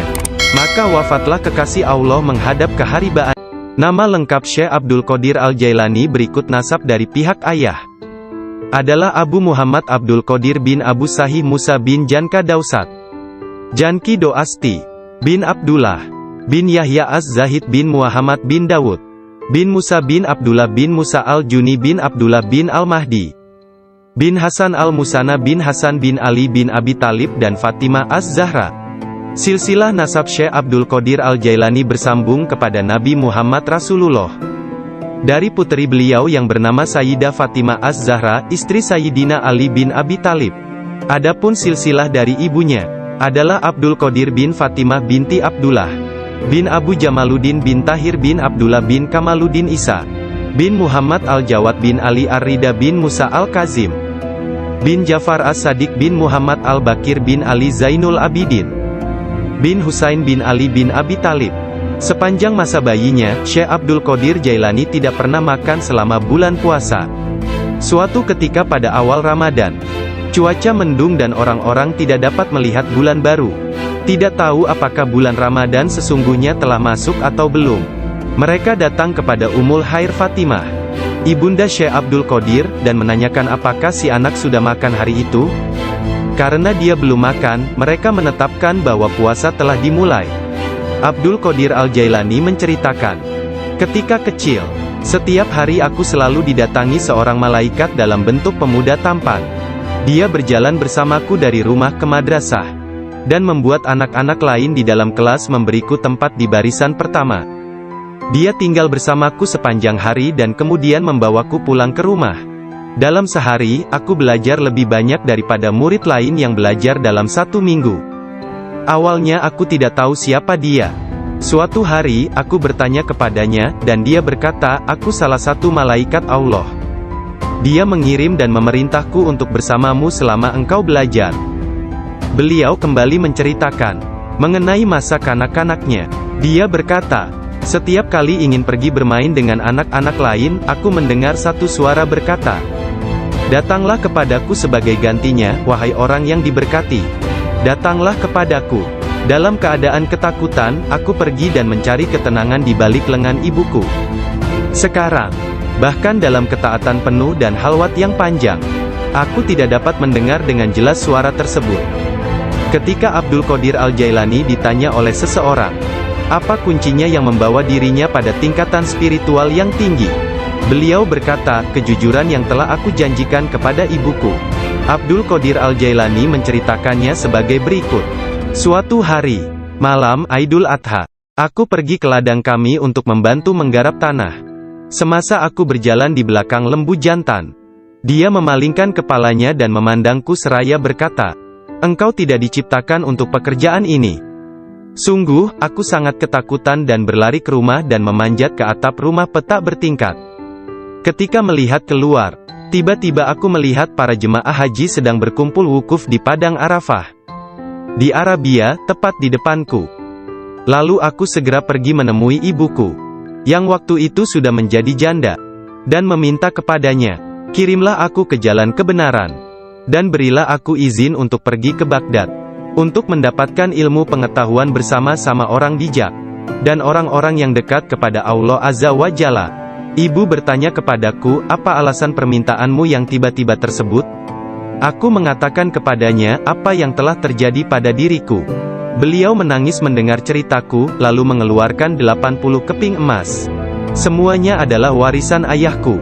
Dia menyisihkan 40 untuk saudaraku yang laki-laki. 40 keping lainnya dijahit di bagian ketiak mantelku. Kemudian dia mengizinkan untuk meninggalkan dirinya. Sebelum membiarkan aku pergi, beliau menasehatiku bahwa aku harus berkata benar dan menjadi orang yang jujur apapun yang terjadi. Ibu melepas kepergianku dengan kata-kata, "Mudah-mudahan Allah melindungi dan membimbingmu wahai anakku. Aku memisahkan diriku sendiri dari orang yang paling mencintaiku karena Allah. Aku tahu bahwa aku tidak akan dapat melihatmu sampai hari pengadilan terakhir tiba." Aku bergabung dengan sebuah kafilah yang pergi ke Baghdad. Ketika kami telah meninggalkan kota Hamadan, sekelompok perampok jalanan, 60 penunggang kuda yang gagah menyerang kami. Mereka mengambil segala sesuatu yang dibawa kafilah tersebut. Salah seorang di antara mereka datang kepadaku dan bertanya, "Hai anak muda, harta apa yang engkau miliki?" Aku menceritakan kepadanya bahwa aku memiliki 40 keping emas. Dia bertanya, "Di mana kau simpan?" Aku mengatakan, "Di bawah lenganku." Dia tertawa dan meninggalkanku sendiri. Penjahat lainnya datang dan menanyakan hal yang sama.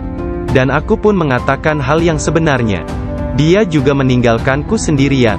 Aku pikir mereka pasti hendak mengadukan hal tersebut kepada pemimpinnya, di mana mereka sedang membagikan hasil rampasan. Pemimpin mereka bertanya tentang barang berharga milikku.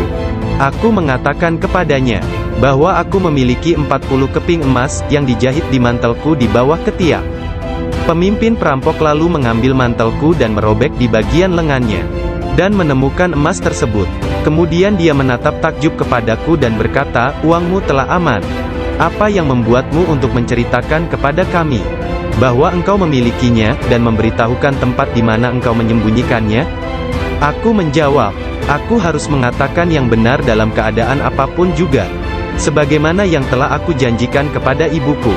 Ketika kepala perampok mendengar hal itu, ia menitiskan air mata dan berkata, "Aku telah mengingkari janjiku kepada siapa yang telah menciptakanku. Aku mencuri dan membunuh. Apa yang akan terjadi padaku?" Kemudian anak buahnya memandangnya sambil berkata, "Engkau telah menjadi pemimpin kami selama bertahun-tahun dalam perbuatan dosa ini. Sekarang juga engkau tetap menjadi pemimpin kami dalam penyesalan." Ke-60 orang itu memegang tanganku dan menyatakan penyesalannya serta keinginannya untuk mengubah jalan mereka. Mereka merupakan orang pertama yang memegang tanganku dan mendapatkan ampunan untuk dosa-dosa mereka. Ketika Syekh Abdul Qadir Al-Jailani tiba di Baghdad, beliau berusia 18 tahun. Tatkala dia mencapai pintu gerbang kota, Nabi Khidir muncul dan menghalanginya untuk memasuki kota. Nabi Khidir berkata kepadanya bahwasanya hal itu ia lakukan atas perintah Allah, agar ia tidak memasuki kota Baghdad hingga 7 tahun ke depan. Nabi Khidir membawanya ke sebuah runtuhan di gurun pasir dan berkata, "Diamlah engkau di sini dan jangan meninggalkan tempat ini." Syekh Abdul Qadir Al-Jailani tetap tinggal di sana selama 3 tahun. Setiap tahunnya Khidir datang kepadanya dan berkata kepadanya di mana dirinya harus tinggal. Syekh Abdul Qadir Al-Jailani bercerita tentang masa 3 tahun yang dilaluinya tersebut. Saat dalam proses mujahadah dan riyadah. "Selama aku tinggal di gurun, di luar kota Baghdad, semua keindahan dunia telah datang menggodaku. Allah telah memberikanku kemenangan atasnya. Nafsuku mengunjungiku setiap hari, dalam wujud dan bentukku sendiri dan meminta untuk menjadi temannya. Ketika aku akan menolaknya, ia hendak menyerangku. Allah memberiku kemenangan dalam perlawananku. Dan pada waktunya, aku dapat menjadikannya tawananku, dan menahannya bersamaku selama tahun-tahun itu, serta memaksanya untuk tinggal di runtuhan padang pasir. 1 tahun penuh, aku telah makan rerumputan dan akar-akarnya yang kutemukan, dan aku tidak minum air apapun. Tahun yang lain aku minum air, tetapi tidak makan apapun. Tahun selanjutnya aku makan, tidak minum ataupun tidur. Sepanjang waktu itu, aku hidup dalam runtuhan dari istana raja-raja kuno Parsi di Kurd. Aku berjalan dengan kaki telanjang, tanpa alas kaki di atas duri padang pasir, dan tidak merasakan apapun.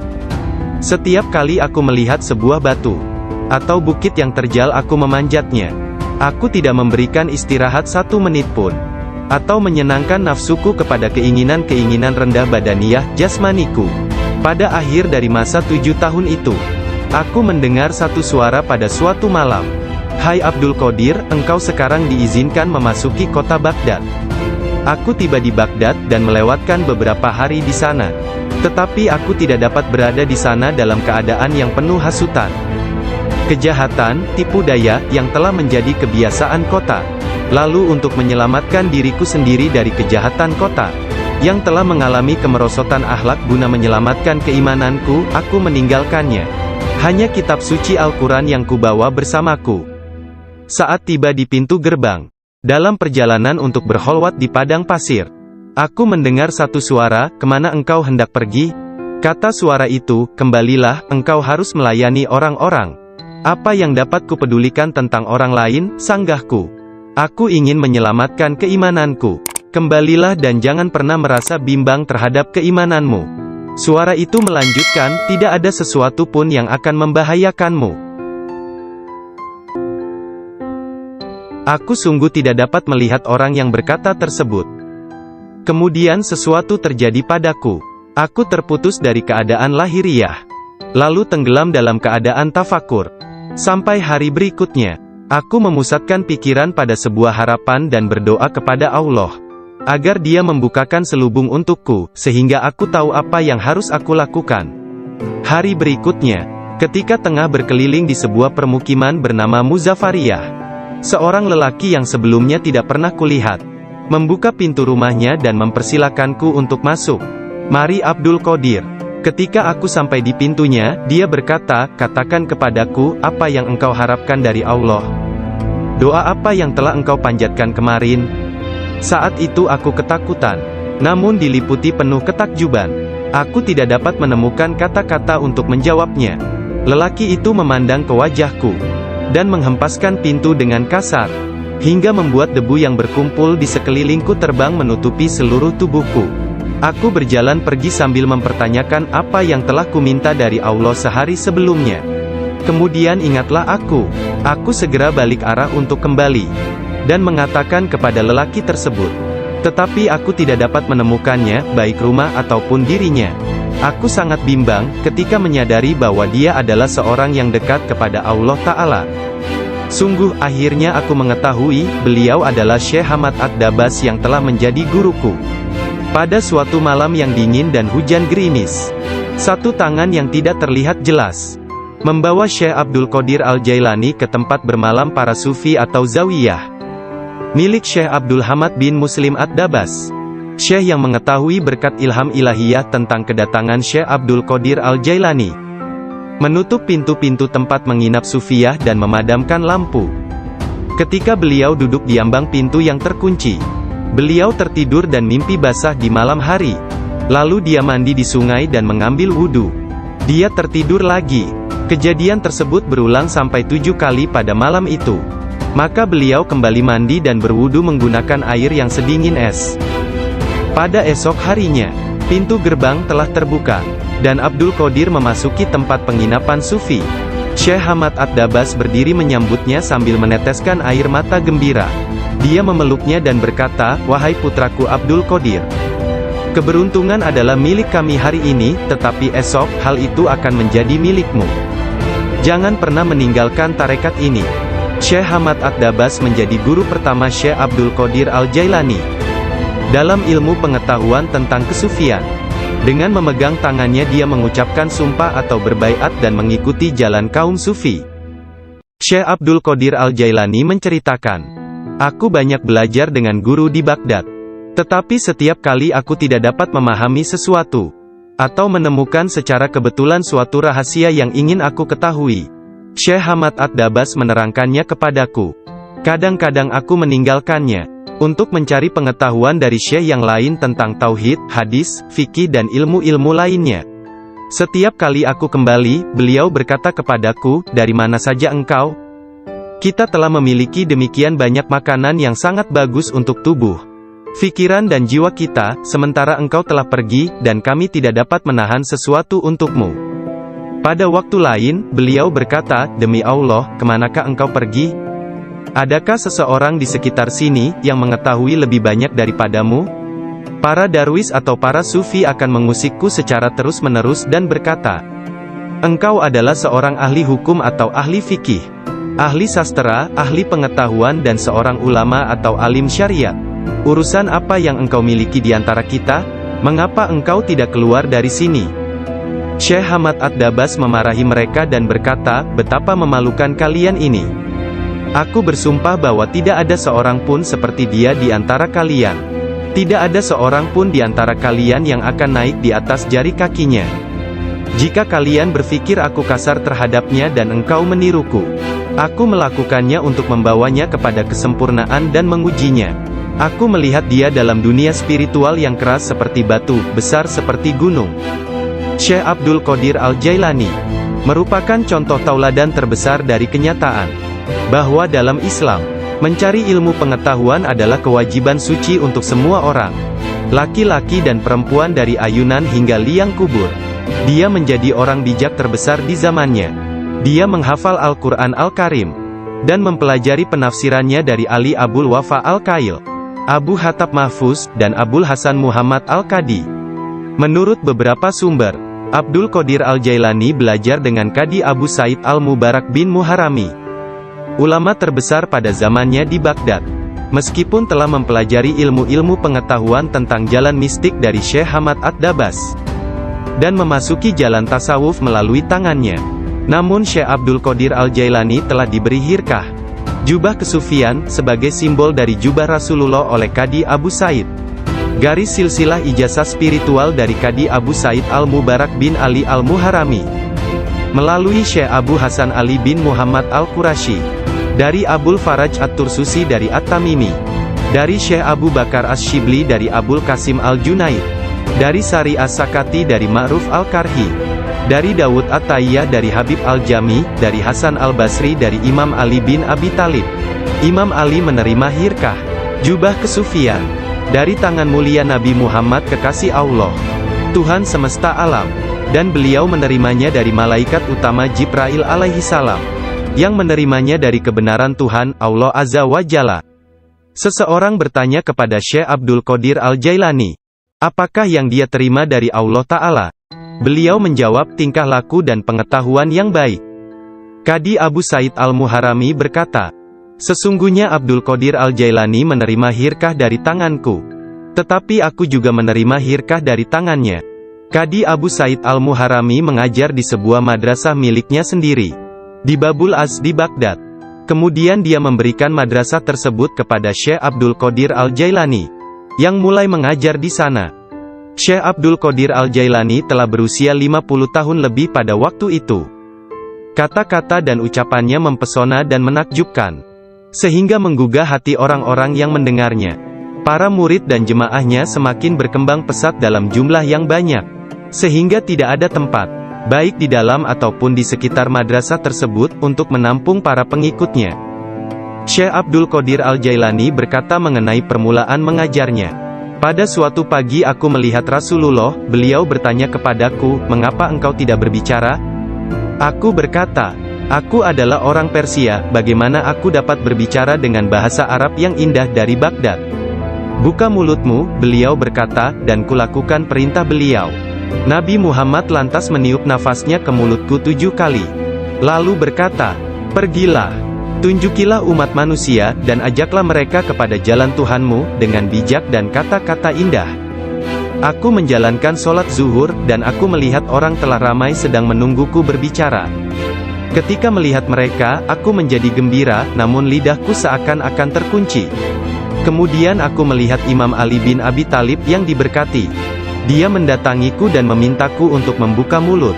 Kemudian meniupkan nafasnya sendiri ke dalam mulutku sebanyak 6 kali.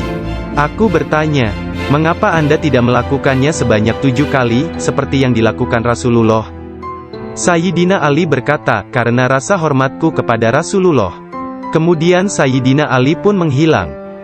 Dari mulutku yang terbuka, keluarlah kata-kata, 'Sesungguhnya fikiran adalah juru selam, menyelam jauh ke dalam lautan hati untuk menemukan mutiara kebijaksanaan. Ketika dia membawanya ke pantai kemakhlukannya, dia tumpah dalam bentuk kata-kata dari bibirnya. Dan dengan itu, dia membeli ketaatan tak ternilai di pasar-pasar ibadah Allah. Kemudian aku berkata, dalam suatu malam, seperti salah satu dari malamku, jika seseorang di antaramu hendak membunuh keinginan-keinginan rendahnya, kematian akan terasa begitu manis, sehingga engkau tidak akan dapat merasakan sesuatu yang lain di dunia ini. Sejak saat itu, walau bagaimanapun keadaannya, sekalipun bangun atau tidur, aku tetap mempertahankan tugasku mengajar. Banyak sekali pengetahuan tentang keimanan dan agama dalam diriku. Jika tidak berbicara dan menuangkannya keluar, aku akan merasakan bahwa hal itu akan menenggelamkan diriku. Ketika pertama kali mengajar, aku hanya mempunyai 2 atau 3 orang murid saja. Ketika mereka mendengarku, jumlah mereka bertambah menjadi 70.000 orang. Madrasahnya maupun lingkungan di sekitarnya tidak dapat menampung para pengikutnya. Oleh sebab itu, dicarilah tempat yang lebih luas. Orang kaya dan orang miskin di Baghdad turut membantu dalam penambahan bangunan-bangunan yang baru. Mereka yang kaya membantu dengan dana, sedangkan yang miskin membantu dengan tenaga mereka, termasuklah kaum perempuan yang turut membantu bekerja.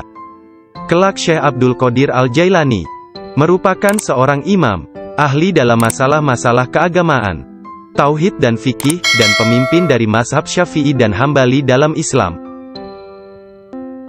Beliau adalah seorang yang sangat bijaksana dan berpengetahuan luas. Doanya segera dikabulkan, baik ketika berdoa untuk kebaikan dan berdoa untuk hukuman. Dia adalah seorang yang banyak melakukan karomah. Manusia sempurna, yang selalu sadar serta ingat kepada Allah Azza wa Jalla. Muraqabah, berfikir, menerima dan memberi pelajaran. Dia mempunyai hati yang lembut, sifat yang mulia dan wajah yang selalu tersenyum. Dia orang yang peka dan memiliki sikap yang sangat baik. Berakhlak dalam tabiat serta dermawan dalam memberi materi dan nasihat serta pengetahuan. Dia mencintai orang-orang, tetapi secara khususnya terhadap orang-orang yang beriman dan mengabdikan diri, serta beribadah kepada Zat yang Maha Esa, menolong kepada siapa yang beriman. Dia tampan, selalu berpakaian rapi, pembicaraannya tidak berlebihan dan sia-sia. Apabila berbicara, meskipun dia berbicara dengan cepat, tetapi setiap kata dan suku katanya yang keluar, terdengar jelas. Beliau berbicara dengan penuh keindahan, dan dia berbicara kebenaran. Berbicara tentang kebenaran tanpa ragu-ragu. Karena dia tidak peduli, apakah dia akan dipuji, dikritik atau dicaci. Ketika Khalifah Al-Muqtafi mengangkat Yahya bin Said sebagai kadi, ketua hakim, Syekh Abdul Qadir Al-Jailani memberitahukannya di hadapan orang ramai, dengan mengatakan, Anda telah mengangkat seorang tiran, orang yang zalim, yang paling buruk sebagai hakim atas orang-orang yang beriman. Biarlah kita lihat, bagaimana Anda akan menjawab untuk diri Anda sendiri kelak. Ketika Anda dihadapkan kepada Hakim yang Maha Agung, Allah Azza wa Jalla, Tuhan semesta alam.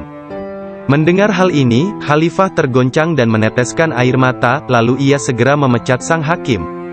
Penduduk kota Baghdad mengalami kemajuan dalam hal akhlak dan rohani dan tingkah laku. Melalui pengaruhnya, kebanyakan warga kota bertaubat dan menyatakan penyesalan, mengikuti akhlak yang baik dan perintah-perintah Islam. Syekh Abdul Qadir Al-Jailani dicintai dan dihormati oleh setiap orang, dan pengaruhnya tersebar kemana-mana. Orang-orang berbudi mencintainya, sedangkan para tiran, orang yang zalim, dan orang jahat takut kepadanya.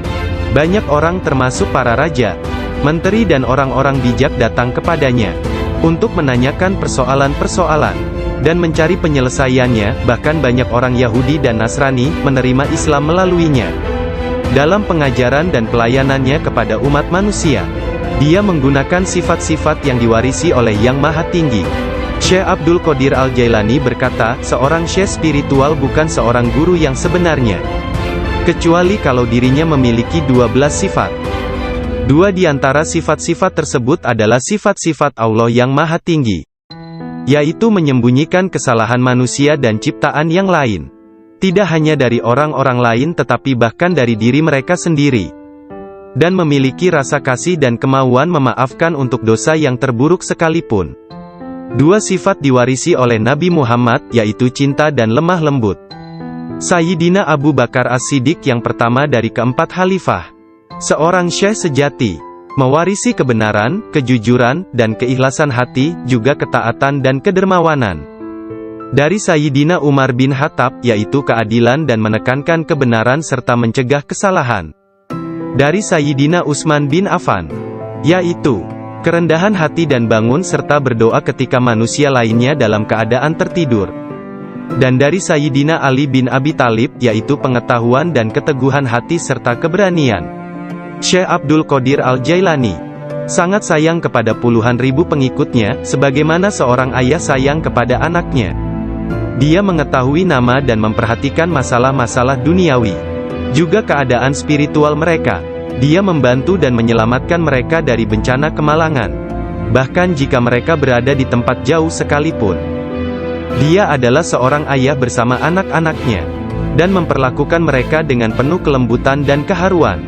Kepada orang yang lebih tua darinya, dia seolah-olah menjadi lebih tua daripada mereka, dan memperlakukan mereka dengan hormat. Dia menjalin persahabatan dengan kalangan orang miskin dan lemah, serta tidak pernah mencari teman di antara orang-orang terkenal dan berkuasa. Orang-orang seperti itu memperlakukannya seolah-olah raja dari segala raja. Salah seorang dari anak lelaki pembantunya menceritakan bahwa ayahnya, Muhammad bin Al-Haidir, melayani Syekh Abdul Qadir Al-Jailani selama 13 tahun. Dirinya tidak pernah melihat seekor lalat hinggap pada dirinya, dan tidak pula dia pernah melihat membuang ingus di halayak ramai. Meskipun Tuan Syekh memperlakukan kaum lemah dan miskin dengan rasa hormat yang besar, pembantunya tidak pernah melihatnya berdiri ketika para sultan datang mengunjunginya. Dan tidak pula dia mengunjungi mereka, atau dia tidak memakan makanan mereka kecuali sekali. Ketika seorang raja datang berkunjung kepadanya, dia meninggalkan ruang jamuan, dan datang kembali setelah raja dan pesta jamuannya selesai, sehingga mereka akan menyambutnya dengan berdiri. Ketika dia menulis surat kepada khalifah, khalifah mengatakan bahwa Syekh Abdul Qadir Al-Jailani memerintahkannya untuk melakukan ini atau itu, dan bahwa hal itu merupakan kewajiban bagi khalifah untuk mentaatinya, karena dia adalah pemimpin mereka. Apabila khalifah menerima surat seperti itu, dia akan mencium surat itu sebelum dia membacanya dan berkata, Syekh Abdul Qadir Al-Jailani benar.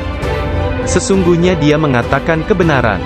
Abu Hasan, salah seorang hakim agung pada masa itu, menceritakan, aku mendengar Khalifah Al-Muqtafi berkata kepada menterinya Ibnu Hubairah, Syekh Abdul Qadir Al-Jailani mentertawakanku. Dan hal itu amat jelas bagi orang-orang di sekitarnya, bahwa yang dia maksudkan adalah aku. Dilaporkan kepadaku, bahwa dia menunjukkan sebuah pohon kurma di kebunnya dan berkata, engkau lebih baik bekerja, jangan bepergian terlalu jauh, atau aku akan memenggal kepalamu. Sekarang kamu, wahai Ibnu Hubairah, pergi dan berbicaralah kepadanya seorang diri dan katakan, Anda jangan mengejek dan mengancam khalifah. Anda harus tahu bahwa kedudukan khalifah adalah suci dan harus dihormati. Sang menteri Ibnu Hubairah pun pergi kepada Syekh Abdul Qadir Al-Jailani, dan melihatnya sedang berkumpul dengan kerumunan orang ramai. Dalam pembicaraannya pada satu pokok, tiba-tiba Syekh Abdul Qadir menyatakan, sesungguhnya aku akan memenggal kepalanya juga. Sang menteri merasa bahwa yang Syekh maksudkan adalah dia. Sang menteri pun ketakutan. Dia pun melarikan diri, dan mengisahkan apa yang terjadi terhadap dirinya kepada khalifah. Mendengar kisahnya, sang khalifah meneteskan air mata dan berkata, sungguh, Syekh Abdul Qadir Al-Jailani adalah orang yang hebat. Lalu, khalifah pergi sendiri menemui Syekh. Pada pertemuan tersebut, Syekh memberinya banyak nasihat, dan khalifah tak bisa membendung air matanya dan terus menangis.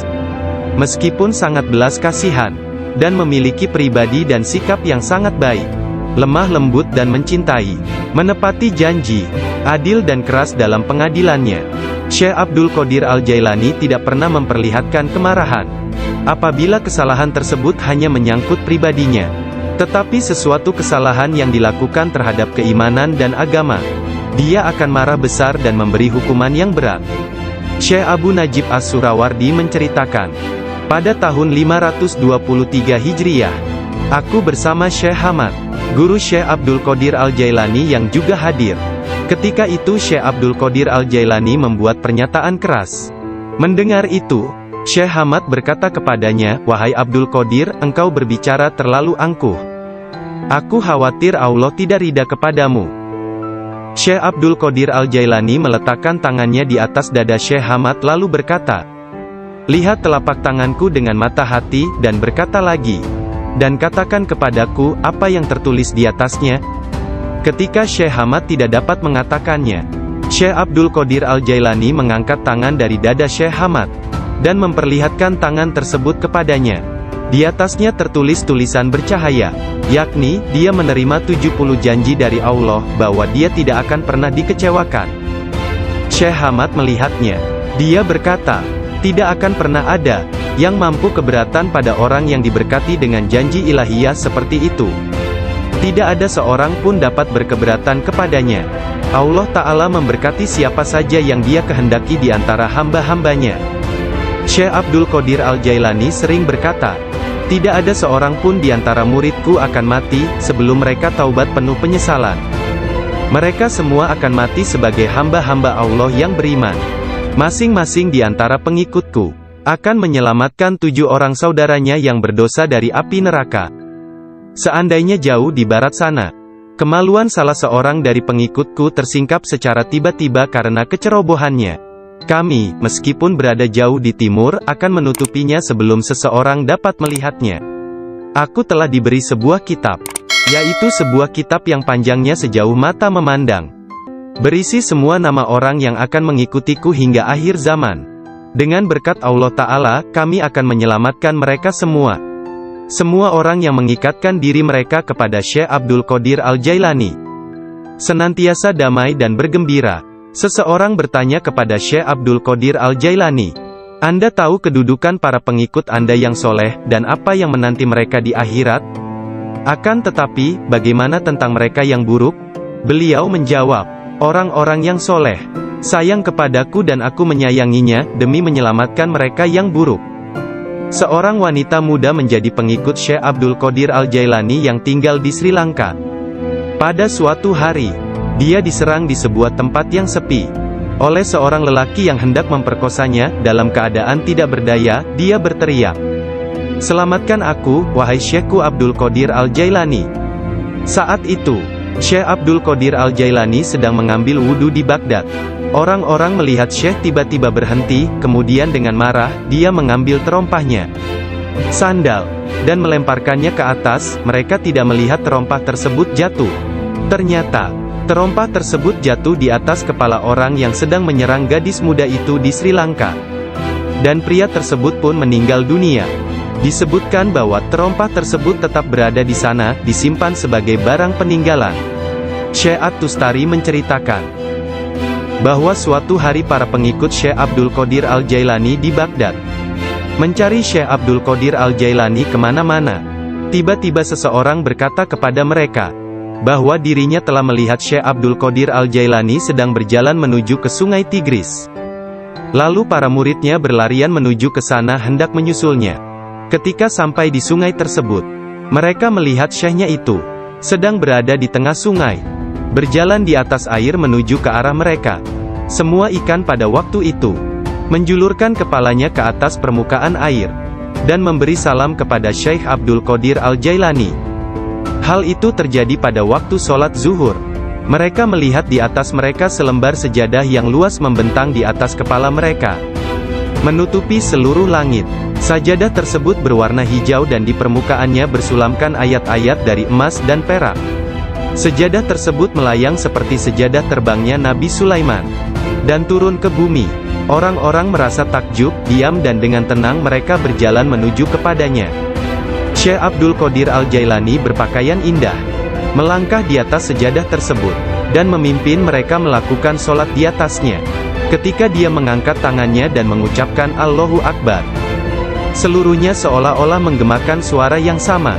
Ketika dia berdoa, para malaikat dari 7 petala langit dalam paduan suara mengulang doanya. Ketika dia mengucapkan, segala puji syukur hanya bagi Allah semata, sebuah cahaya hijau keluar dari mulutnya, menyelimuti langit. Pada akhir sholat setelah salam, Syekh Abdul Qadir Al-Jailani membuka kedua tangannya dan berkata, "Ya Allah ya Tuhanku, demi leluhurku Nabi Muhammad kekasihmu, dan demi orang-orang di antara ciptaanmu yang takut dan mencintaimu, jangan ambil sesuatu dari para pengikutku, sampai mereka dimaafkan dari dosa-dosanya, dan sampai keimanan mereka sempurna." Pada saat itu, setiap orang mendengar dengungan senandung dari para malaikat dan mengatakan, "Amin." Mereka juga cuaca mendung dan orang-orang tidak dapat melihat bulan baru. Tidak tahu apakah bulan Ramadan sesungguhnya telah masuk atau belum. Mereka datang